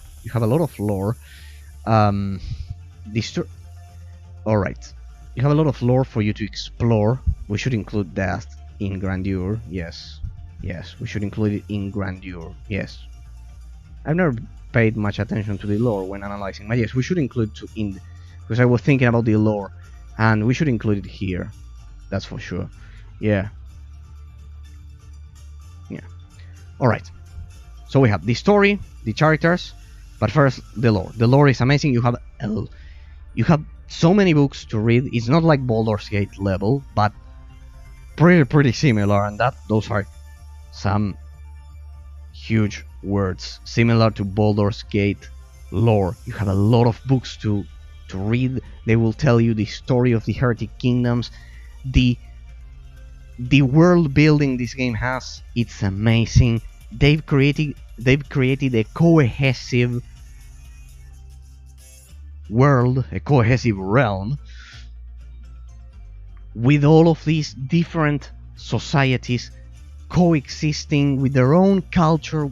They all act according to their own background. The characters, we get characters from all over the Heretic Kingdoms. We have Avia from the extinct Garulian Empire. We have Falan from the Sura territories. If we would have chosen the ranger at the beginning of the game, the ranger class at the beginning of the game, we would have had a guy from Corwent. We have Carissa from Kayalesar.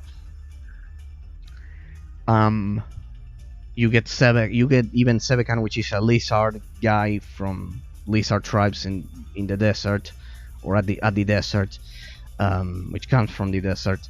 You have everything. We have even chromaton golems. The chromaton golem coming out from a laboratory in Thole. That guy, you actually have to create it, similar to the HK-47 quest in Star Wars: The Old Republic, in which you have to create HK-47 by getting the different parts. So incredible, simply incredible how they executed this. The story was pretty good. I still believe that Kren's character would have, at the end, we could have known, we could have learned much more about him, but you probably do that by choosing the other ending, by choosing to join this demon and fight Kren's, and probably choosing the other ending, which I will explore on my own offline, probably at some point. And you would get much more information on him. Lord Valkyrie and Avenger and Lady Mara, they are all pretty well done characters, especially Avenger, and the relationship he has with Lord Valkyrie, like kind of like Avenger is impulsive, brute. Well, Valkyrie, he's kind of like the heir, and well, they are all possessed by demons. It's pretty original. The story is pretty original. How the Devourer of Souls is summoned by Kren's, and how you learn about this incredible world that surrounds us. Tsar's story was amazing. While the puppet was not useful for a fight, the story was amazing. In that fight, I remember that Avia acted according to her personality, because she was a princess. She was a stiff, because she was kind of like a high class member of the society. She was the daughter of the Empress that she tried to kill. All of Avia's story, it's amazing. I don't think the other two characters have such well written stories. The Barbarian and the Ranger, I don't think they have such well written stories as Avia at all. That's my personal impression. I'm amazed at how we got all of those tombs about the Garulian Empire. I don't know how the other characters, you know what I mean, the Barbarian and the Ranger, would have interacted with those tombs, or if they would have interacted at all with those tombs. But well, I explored all of the world map, and they would have probably gone for that. And I think that Avia's story was the best. I don't know about the other two. I don't know. It's true. I should try those. But well, I should try those too. Well, I couldn't find anything on the map that could possibly. Yeah, there's actually one Sura gate at the wastes. Yes, maybe they don't explore tombs of the Garulian Empire. Maybe they go somewhere else for their stories. We don't know. We'll have to research about that. But well, this is it for my analysis. It's been 24 days. I want to get to other games, so well, we'll probably Google that detail. All right. The story was awesome. The Crucible of Souls and all of that. I love the end of the world serpent god that we fought. While I was extremely OP at the time, the Sun Queen fight was also short but sweet, and all of that, everything that surrounded that, you know, solving the Kogog-Ak dungeon as a whole. It forced you to, well, you want this, well, you'll fight for it. With puzzles, it will take time. You'll have to do different chapters for the main story. Well, the characters, or as I've said, I don't know if they use voice actors or some friends. A lot of indie developers do that. They grab some friends and they themselves try to use different voices like this. Well, I'm not good at that. Avia had its own. She had her own voice. The Devourer of Souls had its own voice. They all had different personalities, different accents. As I've said, Avia had a Persian/Egyptian accent. Carissa had a different accent. The Devourer of Souls had a different voice, with some high-quality voice filters, I assume. At least it sounded like that. Um, Fallon had a different voice. For example, the Tsar being illiterate, not being able to read at some um, points, or saying some complex words in English. They were all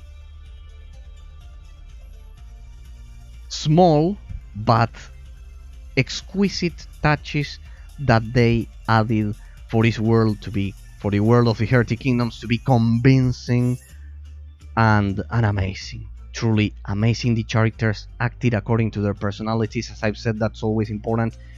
We get decisions that actually influence. In the end, as I've said, we ended up influencing a demon, the Devourer of Souls itself, to sacrifice and save the world. Or it could have been the other way around. We could have killed Krenz and helped this demon take over the world. It's amazing how they reflect, how they present all of those elements to the player, how they present the different characters to the player with different personalities. They interact between each other. For example, the Tsar and Avia, at the beginning they don't get along, but then they become friends. They all kind of like they are all part of the Devourer of Souls, kind of like they're all on the same page. Avia killed 300 years ago, the Tsar killed by Avia and the Devourer some minutes ago. Carissa, which was an excellent character also, that they included for this game. Pretty well done, and how she becomes part of our team. So yes, as for the soundtrack, it has a lot of amazing sounds. Especially the home screen sound is pretty good. The home screen song is pretty good. It has a lot of different tunes according to where you are: the desert, the jungle, a catacomb, whatever, a crypt, a boss fight. It has a nice variety of songs which are not copyrighted, as I've said at the beginning of this stream, and I will dispute that claim and the rest of them, because this shady account that I mentioned at the beginning of the stream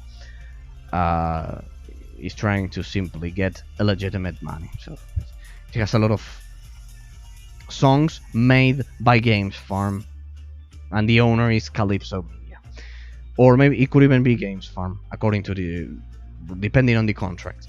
But well, a lot of amazing songs, a lot of variety, a lot of ambience tunes that I'm sure you will love, and amazing. It has a lot of side quest stories.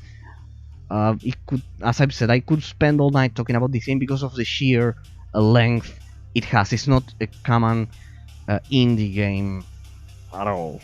I don't think it's an indie game at all.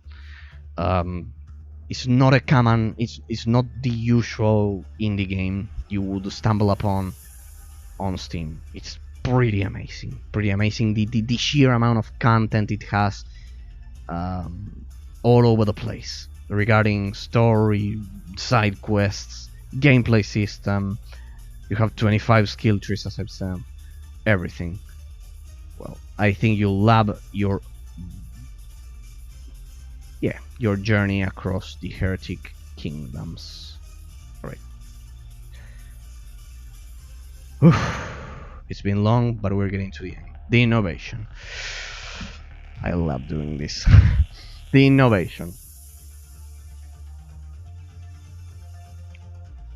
I think we can all agree this game has a lot of groundbreaking ideas that I could mention all over again, switching from the Mortal Realm to the Shadow Realm, how it manages the different rotations for the characters, for the abilities, for the skill trees, how it manages the health and mana systems, let's say, how it refills the health and the mana with the Soulstone charges, by killing enemies. It's absolutely groundbreaking. Absolutely groundbreaking. Um, a lot of mechanics that I've thoroughly enjoyed. I never thought I never thought of any of these mechanics, and that proves the game has a lot of groundbreaking ideas. When it presents you a lot of ideas that you wouldn't have imagined, or that because you would have never imagined a lot of the ideas that are present in this game if they are not presented to you by this game, because we are all used to using a health potion, we are used to using a mana potion, and creating that system takes that cohesive and that cohesive gameplay system and that synergy between characters regarding their different personalities, a cohesively developed plot.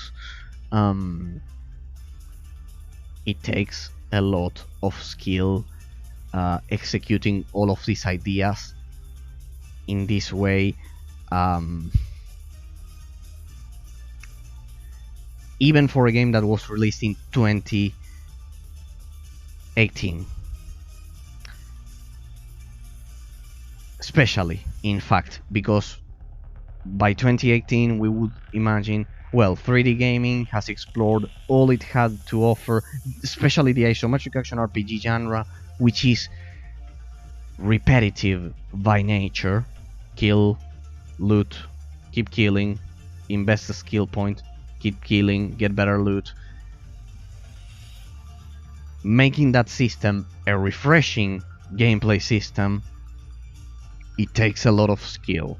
It takes a lot of skill without a doubt, and Games Farm has some amazing skills that I must praise regarding especially the innovation category of the analysis. But not only they are groundbreaking, they are pretty well executed. They perfectly blend with the isometric action RPG genre.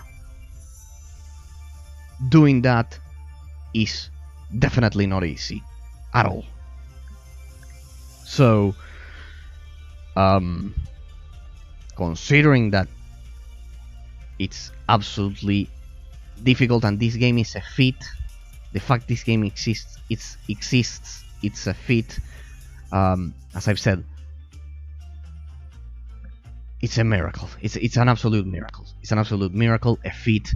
What Games Farm has achieved with this game, the sheer amount of content, everything is, and as I've said, especially the innovation in the context of such a repetitive genre.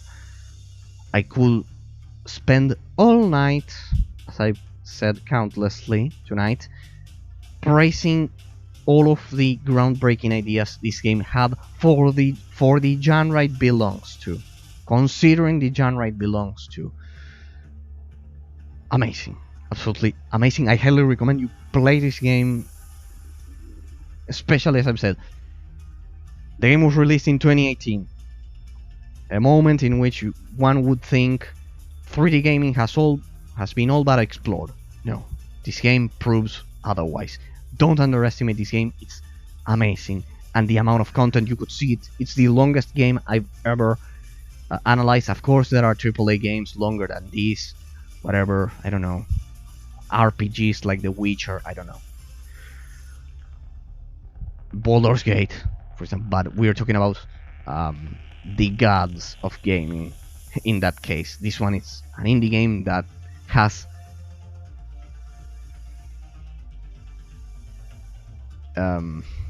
achieved excellence and an exquisite level of quality. As a conclusion, and the ending for this sweet gameplay series about Shadows Awakening, I will award the game a perfect S. I know I've mentioned two mistakes. As I've said, the point and click system, it can be somehow clunky when you begin playing the game, but then it blends perfectly. and the zoom out, and the fact that the camera zooms out and becomes fixed when facing some bosses, it can be a bit annoying. It can be a bit annoying also at the beginning of the game, but then those two elements perfectly blend, and and the rest of the game absolutely compensates for it. I need to be fair, this game, it's a miracle. It also had the theme, the Halloween thing in the home menu. Just in case it was a nice touch, they care about their game a lot. Clearly, the developers love this game. Clearly, the people over at Games Farm love this game. I'm sure Calypso Media does as well. So yeah, it's a perfect S, the second perfect qualification for my channel.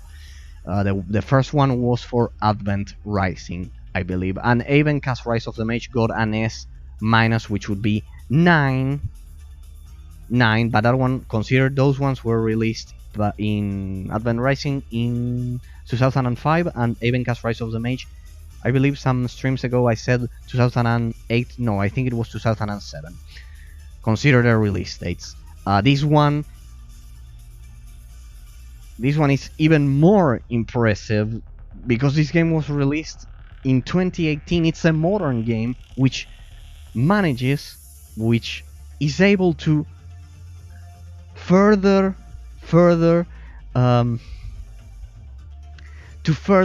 improve a genre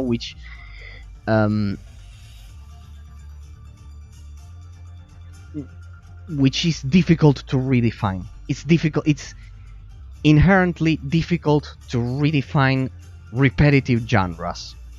RTS, Isometric Action RPG, I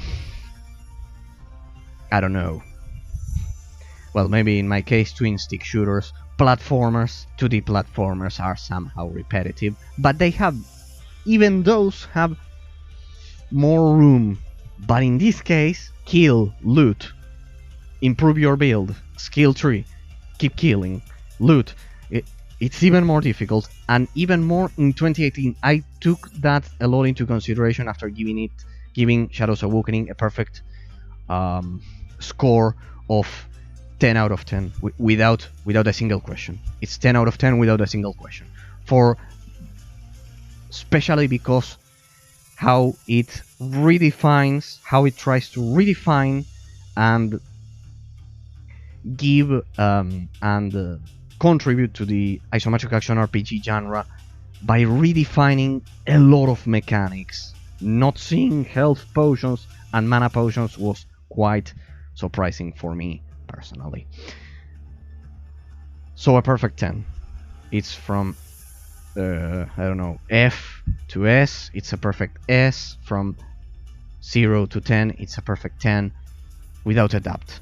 I have no doubt this game is an absolute 10 without a doubt, and I could spend even more time talking about this game. Absolutely awesome. I've technically analyzed it, all of the aspects, everything. I couldn't find a single flaw that would somehow force me to say, well, it should be 9 out of 10. It should be S minus. No, not even a single one. As I've said, it can stutter sometimes, but the game has unlocked frame rates. It has unlocked resolution. The graphical aspect is amazing. As for the game, as I've said, the point and click system, yes, it may be a bit clunky at the beginning. The camera that I've mentioned, that it zooms out and becomes fixed for some bosses. Well, yes, it could have been much more comfortable, but it's not something that that would force me to say, or that would lead me to say, well, the game that really affects the gameplay system, or for example the stuttering, it actually affects the technical aspect. For example, even cast Rise of the Mage, if I hadn't applied patch 1.4, yes. If you try to play it with to play the 1.0 version, yes, that was game breaking, absolutely. Here it was extremely specific for some specific parts of the game. Yeah. The game is perfect. I highly recommend you play it. Ladies and gentlemen, it's been my pleasure sharing this night of gaming with you. Have a great night. With our new schedule, we will see each other on Thursday. Well, anyways, I never streamed on Wednesdays. We'll see each other on Thursday. And we'll see each other on Thursday, and then on Saturday. Hopefully, I'll have enough time to choose the next the next forgotten game that I wanted to showcase. I have some options, but then if not, otherwise we'll first play a short and sweet game, and then we'll get to that one. There are some modern games that I wanted to showcase. You can only imagine, if you know me, it was the release for Age of Empires 4. I am quite hyped about that game. I still don't have it. Sorry. Sorry, I still don't have it. Sorry, I'm out of breath. I still don't have it. You, as you all know, destitute countries need to wait for localized prices and all of those things to get those games. But yeah, I'm hunting for it. I will get it as soon as I can. It's selling so well. It's such a joy, and the deepest joy I've had in quite some time regarding this genre.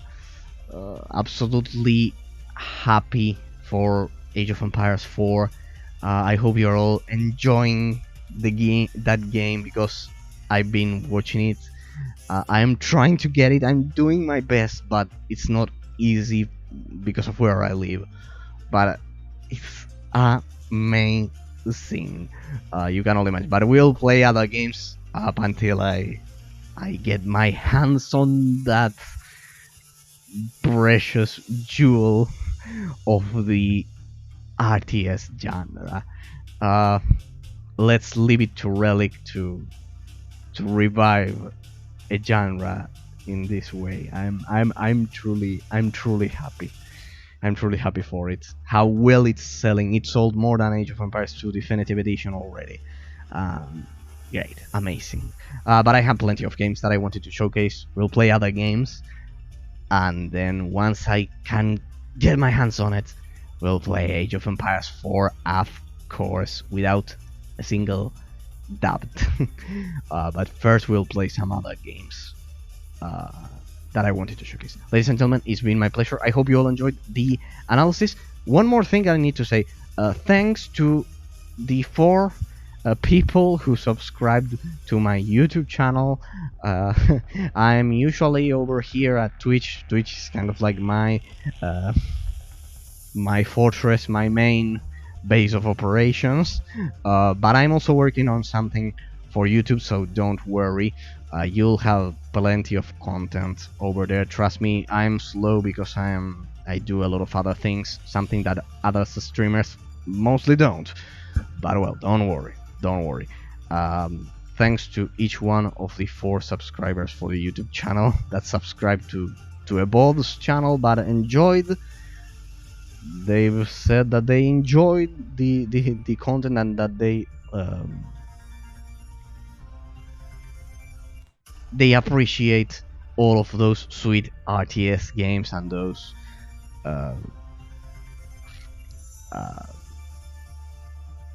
forgotten or less known games that I showcase. It's been my pleasure. It's deep. I am deeply glad and well proud that the RTS genre, proud of contributing to the RTS genre, to the Isometric Action RPG genre, especially to the games that are lesser known in those genres. Even by a small, even if it's a small contribution like this, it helps. And of course, the 9 followers for the YouTube channel, for the Twitch channel, you are my source of inspiration to continue showcasing all of these forgotten games and proving that we shouldn't have one RTS game, one AAA RTS game released per year, or 3 isometric action RPG games released per year, when we have millions and millions of degenerated apes playing Fortnite. Well, that one is fortunately dying. Fortnite, and now we have this pile of shit of the Squid Game on the GTA roleplay server. We should have GTA 6. Now we are getting the remastered trilogy, fortunately, by City San Andreas and 3. But well, you get the point. People doing stupid viral stuff when they should be doing this. They should be showcasing learning. As I always say, streamers should be encouraging critical thinking, not being stupid and doing stupid games, because they are not showcasing the reality of the gaming industry. They are showcasing stupidity, mediocrity, and ignorance. Because when you have a plethora of games and you don't want to explore them, you decide not to explore them, that's simply ignorance. Not having that thirst for knowledge that I always talk about. But well, it's been almost 4 hours, so, ladies and gentlemen, it's been my pleasure sharing this beautiful night with you, and the ending for Shadows Awakening, which was amazing, such an amazing game. Have a great night of gaming, and hopefully I will choose the next gem, and don't worry, we'll see each other on Thursday, now that I've rearranged my schedule. Have a great night of gaming. Eraser out.